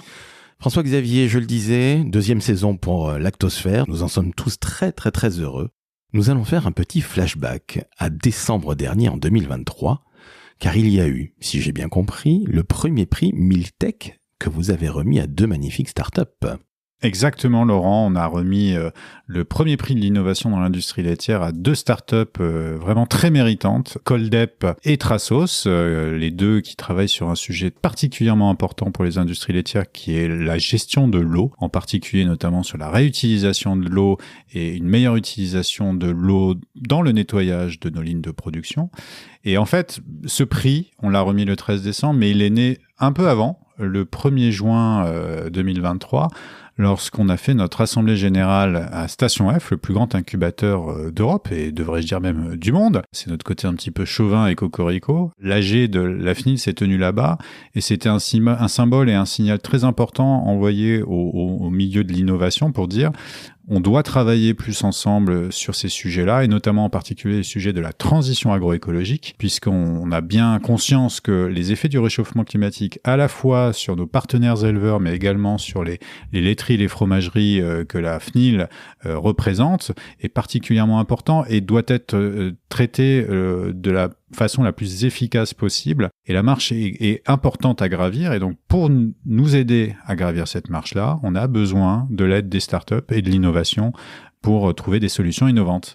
C'est pour ça qu'on a lancé donc ce qu'on a appelé la prix de l'innovation dans l'industrie laitière, qui est un élément de notre stratégie d'innovation à la FNIL et qui s'inscrit dans un cadre un peu plus global qui est la Miltech. La Miltech, on le rappelle, c'est plutôt un écosystème tech. Exactement. Le plus laid de France, si je puis dire. Alors ça, c'est effectivement une belle trouvaille que ce slogan, l'écosystème le plus laid de France, parce qu'on est fiers d'avoir fait une variation de la French Tech que tout le monde connaît, avec le petit coq et qui arbore fièrement, on va dire, la stratégie un peu start-up et innovation des entreprises françaises innovantes. Et bien, on a fait la même chose, mais avec la Miltech, et donc avec une très belle vache qui représente la fierté de la filière laitière et des industries laitières, du travail qu'elle mène également avec les entreprises innovantes d'autres secteurs qui viennent les aider à relever les challenges de la transition agroécologique. Et ça tombe bien, vous parlez de vache, mais j'ai ouï dire évidemment que cette vache Miltech serait présente au Salon international de l'agriculture dans quelques jours. Eh bien, comment la vache de Miltech ne pouvait pas être présente sur la plus grande ferme de France, qu'est le Salon de l'agriculture ? Le salon, c'est 600 000 visiteurs, c'est à peu près 1% des Français qui visitent en fait le salon, c'est énorme. Et en plus des 400 vaches laitières qui seront là-bas et qui produiront 40 000 litres de lait pendant une dizaine de jours, eh bien on aura une vache en plus qui s'appellera notre petite vache Miltech et qui viendra arborer un bel événement qu'on va organiser à cette occasion. Oh, François-Xavier, vous venez de nous donner un premier scoop. Il va y avoir un événement durant ce magnifique Salon international de l'agriculture. Expliquez-nous ce que c'est, parce que c'est totalement révolutionnaire, il n'y a pas d'autre terme. Expliquez-nous, nos auditrices et auditeurs ont besoin de savoir. En fait, lorsqu'on a lancé la Miltech, on souhaitait faire de cet écosystème un événement un petit peu récurrent qui nous permettrait d'assurer une passerelle entre le monde des startups et le monde de l'industrie laitière afin de créer des connexions, des contacts, des projets de business qui permettraient de passer à l'échelle des solutions innovantes, mais qui sont encore, pour le moment, un peu balbutiantes ou qui sont en train d'essayer de chercher un peu des partenaires business. Et donc, multiplier ces points de contact, c'est un élément important qui permet justement de pouvoir créer des projets qui vont être suffisamment pertinents dans la transition agroécologique. Alors, c'est pour ça qu'il nous semblait pertinent de pouvoir faire ça au moment du Salon de l'agriculture, qui est le temps fort de l'année pour l'ensemble du monde agricole et agroalimentaire. Et j'ai envie de dire particulièrement actuellement, où on voit bien que justement, il est important de pouvoir trouver des solutions et de faire dialoguer des mondes qui parfois coexistent mais ne se parlent pas et qu'on a besoin de trouver des solutions. Beaucoup actuellement essayent de trouver des responsables. Nous, on va essayer de trouver surtout des solutions, essayer d'avancer concrètement sur des propositions qui permettront d'apporter des éléments constructifs. Justement, expliquez-nous ce que c'est que ces solutions, parce qu'il y a encore de l'innovation là-dessous. Exactement. Donc, l'organisation qu'on a décidée pour le salon est un peu particulière et on va essayer de vous en livrer un peu quelques éléments aujourd'hui.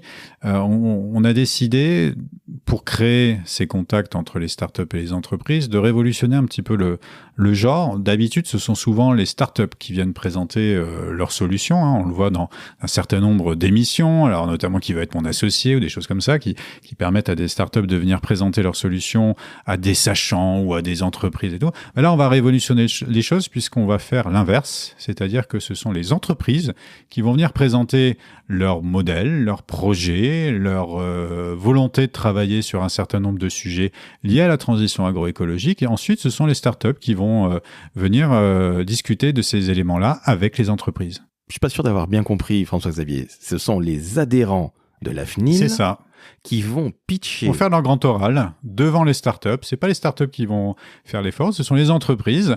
Alors, on a de toute taille d'entreprises. On va avoir des très grandes entreprises, des leaders mondiaux. On va avoir aussi des PME, des entreprises de taille intermédiaire avec des personnes de niveaux différents. On va avoir des dirigeants, on va avoir des présidents, on va avoir des directeurs généraux, on va avoir des responsables d'innovation. On va avoir des personnes experts dans tel ou tel sujet lié à la transition écologique. Et ce sont eux qui vont être là pour vendre leur entreprise, même les très grandes, pour aller un petit peu chercher les startups et leur dire travaillez avec nous. Et en gros, au lieu de qui va être mon associé, c'est qui va être mon partenaire. Mais alors vous qui avez été le directeur de casting de ces adhérents de la FNIL, comment se sentent-elles ces grandes entreprises ou ces TPE ou ces PME? Parce que je le rappelle, vous avez bien fait de le dire, il n'y a pas que les très belles structures internationales, et on va encore dire Cocorico, François-Xavier, on en est très très fiers, mais il y a aussi nos entreprises en territoire qui sont plus petites, mais qui ont tout autant de talent. Comment tout ce beau petit monde de la FNIL, de l'industrie laitière, se sent-il face à toutes ces startups? Parce que là, on est en train de renverser la table, si je puis dire. Elles ont été un peu surprises au début, mais elles ont trouvé ça tout à fait séduisant comme approche. Et surtout au moment où beaucoup réfléchissent sur leur raison d'agir, leur raison d'être, la façon dont les entreprises ont des politiques de responsabilité sociétale et environnementale, là c'est une occasion d'agir concrètement et de le montrer précisément et de pouvoir le synthétiser dans un petit pitch de 1 ou 2 minutes. Donc c'est pas un exercice forcément très simple. Donc on est là aussi pour les accompagner et les aider. Certaines PME notamment qui ont pas forcément l'habitude de faire ce type d'exercice, mais elles sont en tout cas très enthousiastes à l'idée de pouvoir être en contact. Et beaucoup nous ont contactés après justement le lancement de Milktech et la remise du prix de l'innovation dans l'industrie laitière pour pouvoir participer à l'aventure. Ils nous ont dit quand est-ce que vous faites votre prochain événement. Donc ça montre qu'il y a un vrai intérêt et une vraie envie d'agir. Il y a d'autant plus d'envie d'agir de la part des adhérents de la FNIL que l'on salue. Et on leur dit bravo pour ce courage, quelque part, parce que, en effet, ce n'est pas une habitude, c'est plutôt les startups qui pitchent et non pas les entreprises plus traditionnelles, donc je dis encore bravo. Mais qui sont, par exemple, les startups? Et puis, je crois qu'il y a un partenaire Tout à fait. Très, très haut niveau. En fait, on a 3 types de startups. On a d'abord les startups qui ont été lauréates en décembre dernier, lors de la remise du prix de l'innovation dans l'industrie laitière. Donc, elles viennent pas remettre leur titre en jeu, mais au contraire contribuer à créer encore des contacts avec les industries laitières. Donc, je pense notamment à Coldep et à Trasos. Mais on a aussi une deuxième catégorie d'entreprises qui sont des startups qui nous ont contactés après la remise du prix et après le lancement de Milktech, parce qu'elles ont connu l'initiative et elles se sont intéressées à la façon dont elles pourraient elles-mêmes contribuer à cette prise de contact avec nos adhérents. Et enfin, il y a une troisième catégorie qui sont des startups qui sont incubées par un partenaire qu'on a rencontré à l'occasion de notre événement de décembre, de la remise du prix de l'innovation dans l'industrie laitière. On a eu la chance d'avoir un grand témoin qui s'appelle Philippe Limantour, qui est en charge de la cybersécurité et de l'intelligence artificielle chez Microsoft France, et qui nous a ouvert les portes de ses équipes et de leur incubateur en fait de start-up, parce qu'il travaille beaucoup avec Station F, notamment sur les sujets agri et agroalimentaire, et on a eu la chance d'avoir donc des entreprises comme Connecting Food, Net Carbon notamment, qui sont venus nous voir. Et dans les entreprises, on va dire, avec lesquelles on a été en contact initialement après la remise du prix, il y avait notamment les entreprises comme Zeni, des entreprises comme Carbios ou des entreprises comme Boréal, qui ont toutes des initiatives tout à fait innovantes et passionnantes à partager avec nos adhérents. François-Xavier, je reviens sur ce format que je trouve absolument incroyable et vraiment très novateur, pour ne pas dire révolutionnaire. Franchement, je trouve ça fantastique. Je n'ai jamais vu ça, je dis bravo. Merci Laurent, mais surtout c'est le langage avec lequel on doit travailler avec les startups, avec nos entreprises, parce qu'elles attendent tellement en fait de cet écosystème en termes d'innovation qu'il est important qu'elles puissent être à l'aise, qu'elles puissent être aussi directes que possible dans l'échange qu'elles ont avec ces startups-là. Et c'est pour ça que l'idée de pouvoir faire un pitch inversé par nos entreprises nous est venue rapidement comme une évidence, afin justement de pouvoir, dans un esprit de convivialité, mais en même temps un esprit assez business, de pouvoir créer cette connexion directe entre ces deux mondes. On ne va pas se mentir, l'actualité est un petit peu tendue. Comment est-ce que vous abordez ce 60e Salon de l'agriculture ? Vous l'avez dit Laurent, le climat est assez lourd, il y a un mouvement de revendication et de mobilisation des agriculteurs et des éleveurs qu'il faut qu'on entende, il y a un certain nombre d'attentes de leur part, et nous sommes interdépendants, nous, laiterie, fromagerie, au cœur des territoires, avec nos partenaires éleveurs. Et en fait, ce qui me fait réagir, c'est que le 60 ans du salon, les organisateurs du salon ont fait une petite représentation graphique qui transforme le 60 en un mot qui s'appelle Go. Et je pense que voilà, nous on est dans l'idée de, même si l'atmosphère actuellement est assez tendue, même s'il y a des attentes, même s'il y a des revendications dans le court terme et qu'il faut y répondre, il faut qu'on continue à tracer notre sillon sur le long terme par des actions en termes d'innovation, parce que c'est un sujet de compétitivité de nos entreprises. C'est aussi par ces actions-là qu'on arrivera aussi à pouvoir garantir demain un meilleur travail avec les éleveurs, une meilleure rémunération et une meilleure compétitivité de l'ensemble des acteurs de la filière. Voilà, donc on s'était dit que voilà, est-ce qu'il faut qu'on maintienne ou pas cet événement ? On a décidé de le maintenir parce que c'est important de continuer à travailler ces sujets-là malgré l'actualité, j'ai envie de dire surtout à cause de l'actualité. Avant de nous quitter, François-Xavier, il faut qu'on parle du futur. Le futur de Milktech, mais aussi de la FNIL, parce qu'il se passe de très jolies choses pour la fin de l'année. Allez, livrez-nous un petit scoop pour nos auditrices et auditeurs, ainsi que pour les adhérents peut-être.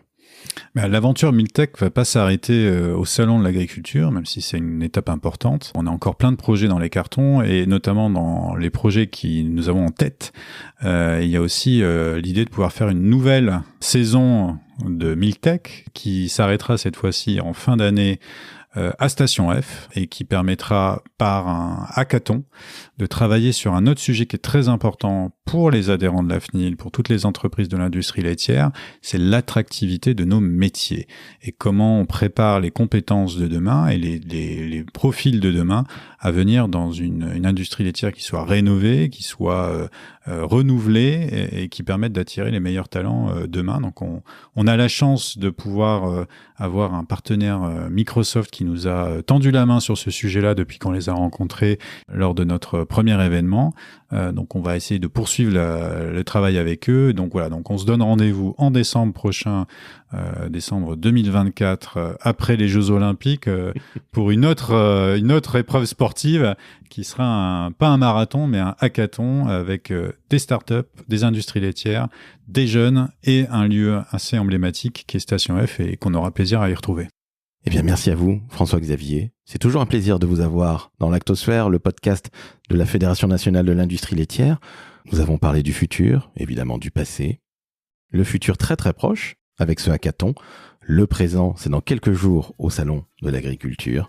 Des startups qui vont enfin écouter des pitchs d'entreprises adhérentes de la FNIL. Je vous dis bravo, l'année 2024 commence très très fort, même si le climat est tendu. Merci Laurent, et on se donne rendez-vous au salon. À très bientôt pour un nouvel épisode de Lactosphère, le podcast de la Fédération nationale de l'industrie laitière.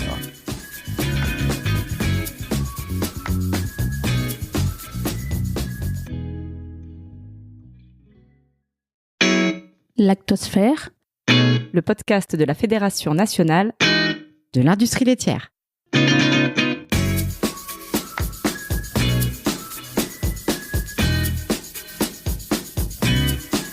Bonjour à tous, nouvel épisode de Lactosphère, le podcast de la Fédération nationale de l'industrie laitière.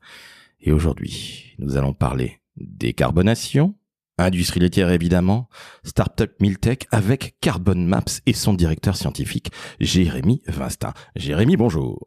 Bonjour Laurent.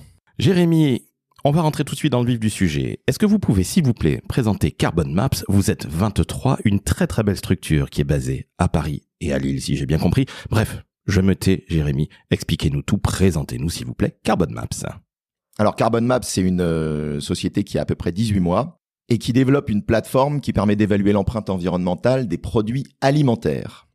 Tous les produits alimentaires que vous trouvez en supermarché, en hypermarché, on est capable d'évaluer leur empreinte environnementale, que ce soit au niveau du packaging, de l'industrie, de l'impact industriel, mais aussi de l'impact agricole. Et donc en fait, on remonte comme ça toutes les filières, on décompose la composition de l'ensemble des produits alimentaires pour être capable de comptabiliser l'empreinte environnementale de chaque produit. Ce qui veut dire qu'on touche à tous les scopes, directs et indirects, c'est-à-dire tout ce qui produit du CO2, des émissions, vous pouvez le comptabiliser. Tout à fait. On comptabilise à la fois les émissions qui vont être liées à la production industrielle, que ce soit l'impact carbone ou même les impacts en eau, par exemple, dans les usines. Vous savez que les usines sont quand même assez consommatrices en eau. L'impact sur le packaging, donc par exemple la recyclabilité du packaging, les impacts carbone qui sont liés à la fabrication des packaging, et bien entendu tout ce qui concerne la production agricole, donc les ingrédients bruts, l'utilisation des engrais par exemple, l'utilisation de l'eau, et tout ce qui va concerner le sujet de l'élevage, puisque c'est de là, j'imagine, ce dont on va parler aujourd'hui. Entre autres, mais alors justement, je vous interromps un petit instant, Jérémy, pour qu'on comprenne bien. C'est-à-dire qu'aujourd'hui, vous arrivez à scorer toute la chaîne.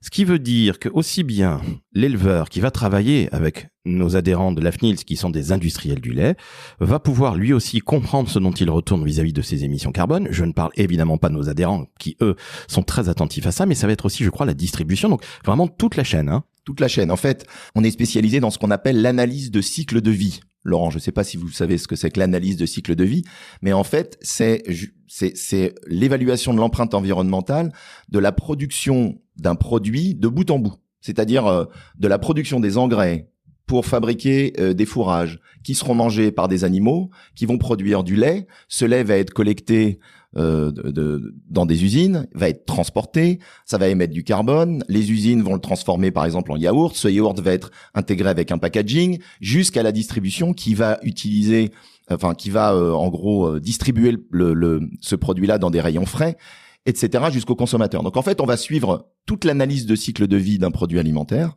de bout en bout pour évaluer son empreinte environnementale globale. Alors la question qui tue, comment est-ce que vous faites ? Comment on fait ? Déjà, on combine plusieurs expertises. Et ça, c'est, je dirais, notre spécificité en termes de start-up. Moi, je fais de la data dans l'agriculture depuis 10 ans. Donc, je connais très bien le secteur agricole, l'impact des élevages sur les territoires, les émissions de méthane, etc. Et on combine ça avec une expertise plus industrielle, donc l'analyse de cycle de vie d'un point de vue rendement des usines, utilisation de l'eau dans les usines, recyclabilité des packaging, jusqu'à une très bonne connaissance de l'analyse de cycle de vie dans son ensemble, c'est-à-dire en tant que norme. J'aime bien dire qu'on est des comptables. Je sais que c'est pas très sexy comme dénomination, mais l'analyse de cycle de vie, en fait, c'est un mode de comptabilité. C'est-à-dire, on est capable de compter de bout en bout de manière cohérente, très standardisée, très conforme à la norme, une empreinte environnementale de bout en bout. Et Dieu sait si des normes, nous en avons en France et en Europe. Tout à fait. Mais sans normes, on peut pas faire grand-chose non plus. On est tout à fait d'accord. Comment ça se met en place? Est-ce que c'est quelque chose, un process qui est très très long, ou est-ce qu'au contraire, en quelques semaines ou en quelques mois, c'est fait? Alors, en fait, généralement, on procède par étapes. La première étape, elle est très rapide.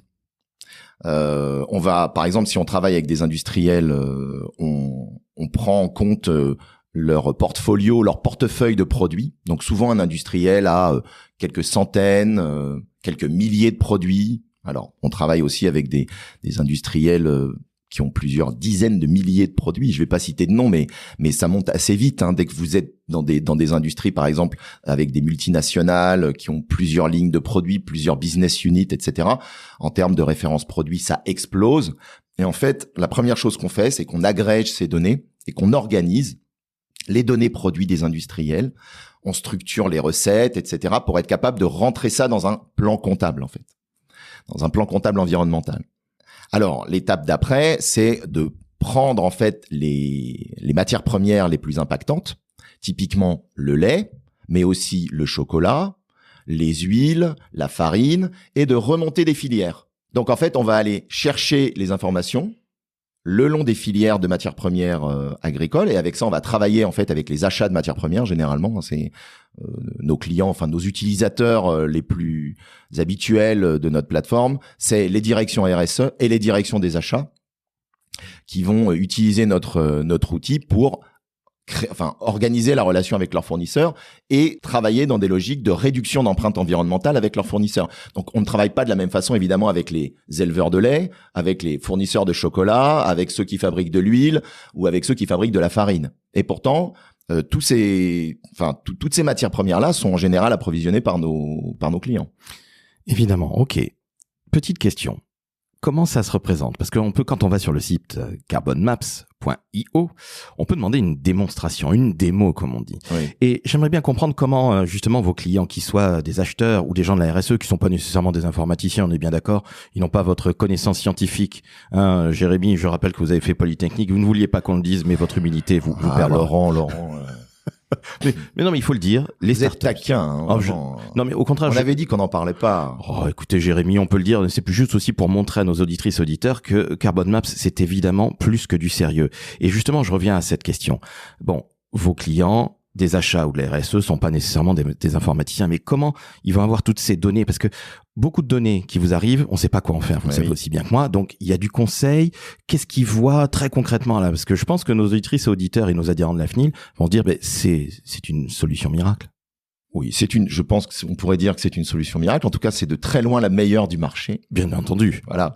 Bon, non mais trêve de plaisanterie. Évidemment, on accompagne nos clients dans la mise en place de ces solutions. Déjà parce qu'il y a un vrai enjeu pédagogique et de sensibilisation de toutes les équipes pour bien faire comprendre ces sujets qui sont, mine de rien, quand même des sujets assez nouveaux. Voilà.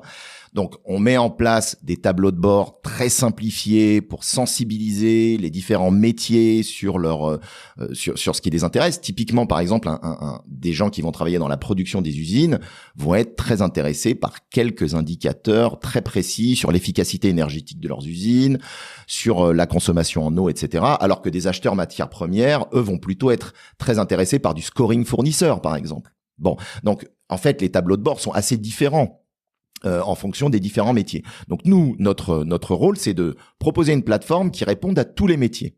On a véritablement une ambition de pouvoir répondre sur le sujet environnemental aux problématiques des achats et de leurs fournisseurs, aux problématiques de la direction de production, aux problématiques de la direction marketing qui, elle, a besoin de faire ce qu'on appelle des green claims. Alors, pas si vous savez, Laurent, ce que c'est que des green claims. Tant que ce n'est pas du greenwashing, ça me va. Eh ben, c'est exactement ça, des green claims. C'est l'anti-greenwashing, vous avez tout compris. Les green claims, c'est pouvoir revendiquer des bénéfices environnementaux associés à des produits. Donc, je vais dire, par exemple, que mes yaourts sont les meilleurs du marché parce que ils vont protéger les sols ou ils vont protéger la biodiversité ou des choses comme ça. Donc, quand je vais faire des green claims, il faut que je puisse être assuré que d'un point de vue juridique et audit, je sois conforme à la loi et conforme à la législation. Vous voyez, c'est-à-dire que je puisse être assuré que je ne fasse pas du greenwashing. Justement, c'est ça qui est intéressant, c'est que là, ce sont des preuves scientifiques. Exactement. Donc, on n'est pas dans une sorte d'incantation greenwasheuse, comme vous le disiez très justement, Jérémy. Donc ça, c'est extrêmement important. Et moi qui suis communicant, je peux vous garantir qu'on a besoin justement de toutes ces informations-là. Et vous le disiez, ça parle à tout le monde. Aussi bien quelqu'un qui est dans une usine que quelqu'un qui est dans des bureaux, à la RSE ou au marketing ou aux achats. La prise en main est simple finalement. Pardonnez-moi de poser des questions aussi. Non, mais notre objectif, c'est de simplifier au maximum cette prise en main. On a une équipe de CSM, Customer Success Manager, donc qui sont des référents et qui mettent en place les solutions, qui font qui font des formations, qui font de la pédagogie, qui font de la sensibilisation. C'est un sujet nouveau, on est tout à fait conscient de ça et souvent les directions RSE nous demandent de les aider à embarquer les équipes, de les aider à engager les gens et en fait notre outil, notre plateforme sert à la fois à faire de la pédagogie et à permettre aux métiers de prendre les bonnes décisions et d'avoir une vision environnementale de leur activité. Donc vous êtes des data analystes, pédagogues. C'est la première fois que je l'entends. Non seulement ça, mais dans notre plateforme, on a carrément un module formation. C'est-à-dire, non seulement vous avez des tableaux de bord qui vous permettent d'évaluer votre activité, mais si vous voulez vous former, vous avez un espace formation où vous avez des fiches filières, vous pouvez vous former sur les impacts environnementaux, sur les différentes filières, etc. Et c'est extrêmement ludique, pédagogique. Écoutez, félicitations, je suis aux anges parce que souvent, toutes ces problématiques de data qui sont couplées à l'environnemental, il y a une grande problématique, c'est comment est-ce qu'on comprend les choses et on se prend plein de choses dans la tête, si je puis dire, et on n'y comprend strictement rien et au final, on fait du greenwashing et non pas du green claiming, comme vous le disiez. Bon, exactement. Désolé pour ces mots pour ces anglicismes, pardonnez-moi, chers auditrices et auditeurs. En quoi vous pouvez aider nos adhérents de l'AFNIL, les industries laitières? Comment vous pouvez les aider chez Carbon Maps? Soyons encore plus concrets, s'il vous plaît, Jérémy. Écoutez, il y a un sujet de décarbonation de l'élevage qui est un sujet mondial. Voilà, l'élevage, on le sait, c'est extrêmement émetteur de méthane, de CO2, de N2O. Donc, alors sans rentrer dans la technicité, disons que ça émet beaucoup de carbone, c'est très émissif, voilà. Et ça a aussi, un impact sur la biodiversité. Alors plutôt un impact positif, c'est-à-dire quand vous commencez à faire de la transition vers des modèles qui sont plus herbagés, qui sont plus durables, où vous sortez les vaches dans les prés, etc., vous favorisez de manière naturelle la biodiversité, vous favorisez les paysages, vous conservez ce qu'on appelle des prairies permanentes. Laurent, je ne sais pas si vous êtes familier avec ce vocabulaire-là, mais globalement, l'élevage, de manière générale, l'élevage laitier a un impact qui est très important sur le paysage. Et si on veut préserver les prairies, si on veut faire de l'agroécologie, si on veut faire ce qu'on appelle de la polyculture élevage, l'élevage c'est très important et l'élevage laitier en particulier c'est très important. C'est très utile en fait en termes de, on va dire, de mode de production agricole. Voilà. Si je pense à nos industriels maintenant qui se sont fournis chez leurs éleveurs préférés, qu'est-ce que vous leur apportez? Peut-être du monitoring sur l'eau, sur l'énergie, sur le transport, entre autres. Oui. Donc ça, c'est, je dirais, on leur apporte du monitoring sur tous les éléments, toutes les activités industrielles, exactement celles que vous venez de décrire, c'est-à-dire avoir des usines plus propres, avoir des transports plus propres, avoir du packaging plus propre. Ça, c'est clair. Et la deuxième chose qu'on leur apporte aussi, c'est de mieux collaborer avec l'amont. Donc mieux collaborer avec l'élevage, avec les éleveurs, avec l'agriculture, avec les modes d'élevage, c'est-à-dire aider les éleveurs à aller vers des transitions agroécologiques en étant capable, par exemple, de simuler les impacts de ces transitions sur l'empreinte CO2, sur la biodiversité, sur l'eau. Alors justement, sont-ils capables de comprendre tout ça? Vous me disiez que c'était très simple et je vous crois sur parole, Jérémy. Mais justement, l'éleveur qui a déjà suffisamment d'ennuis, notre industriel qui a suffisamment d'ennuis, et on pourrait même parler de la distribution et des consommateurs, puisque vous vous occupez chez Carbon Maps de tout le spectre, je le rappelle. Oui.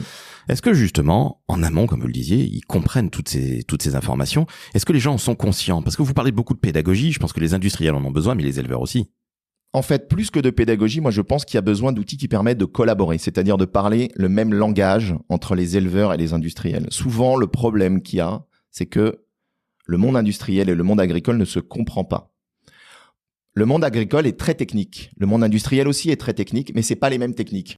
Et donc, on développe en fait des outils qui puissent permettre de parler à la fois aux éleveurs et aux industriels. C'est par exemple ce qu'on a fait avec l'APBO, l'association de producteurs de Bell West, pour les aider justement à traduire les indicateurs qui sont des indicateurs purement agricoles, pour les aider à mieux travailler avec la direction des achats de Bell. Voilà.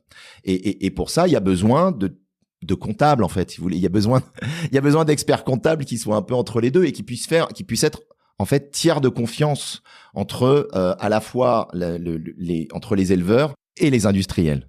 En somme, si j'ai bien compris, Jérémy, vous réussissez le tour de force de parler à tout le monde et de faire surtout en sorte, comme vous le disiez très justement, que tout le monde puisse collaborer ensemble. C'est-à-dire qu'il y a parfois des moments où on ne se comprend pas nécessairement entre industriels et entre éleveurs. Je ne parle même pas de la distribution. Et parfois, les consommateurs ont besoin de toutes ces informations-là, puisqu'ils sont de plus en plus sensibles aux marques, qui sont nos industriels de la FNIL. Hein. On ne va pas les citer, mais nous avons de très très très belles marques adhérentes, et puis aussi des fromageries en Corse, que nous saluons. Mais si vous aviez un dernier mot à faire passer, Jérémy, avec toute la pédagogie qui vous caractérise, parce que je tiens à le souligner, vous parlez très très bien de toutes ces informations comptables. Enfin, quelqu'un qui a un discours extrêmement clair à cet effet et qui va vraiment faire avancer un sujet où on ne peut pas mettre de mouchoir dessus, très clairement. Donc, si vous aviez un dernier message à faire passer à nos adhérents de la FNIL, aux industriels de la FNIL, ils sont tout oui, Jérémy. Je voudrais simplement dire que tous ces sujets sont extrêmement à la fois importants et très concrets.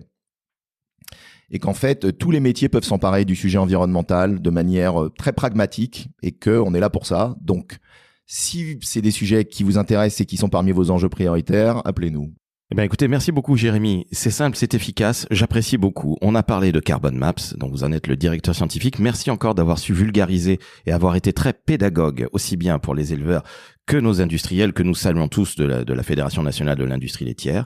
Enfin, nous avons trouvé, et vous avez entendu, un homme qui parle d'une solution qui parle à tout le monde.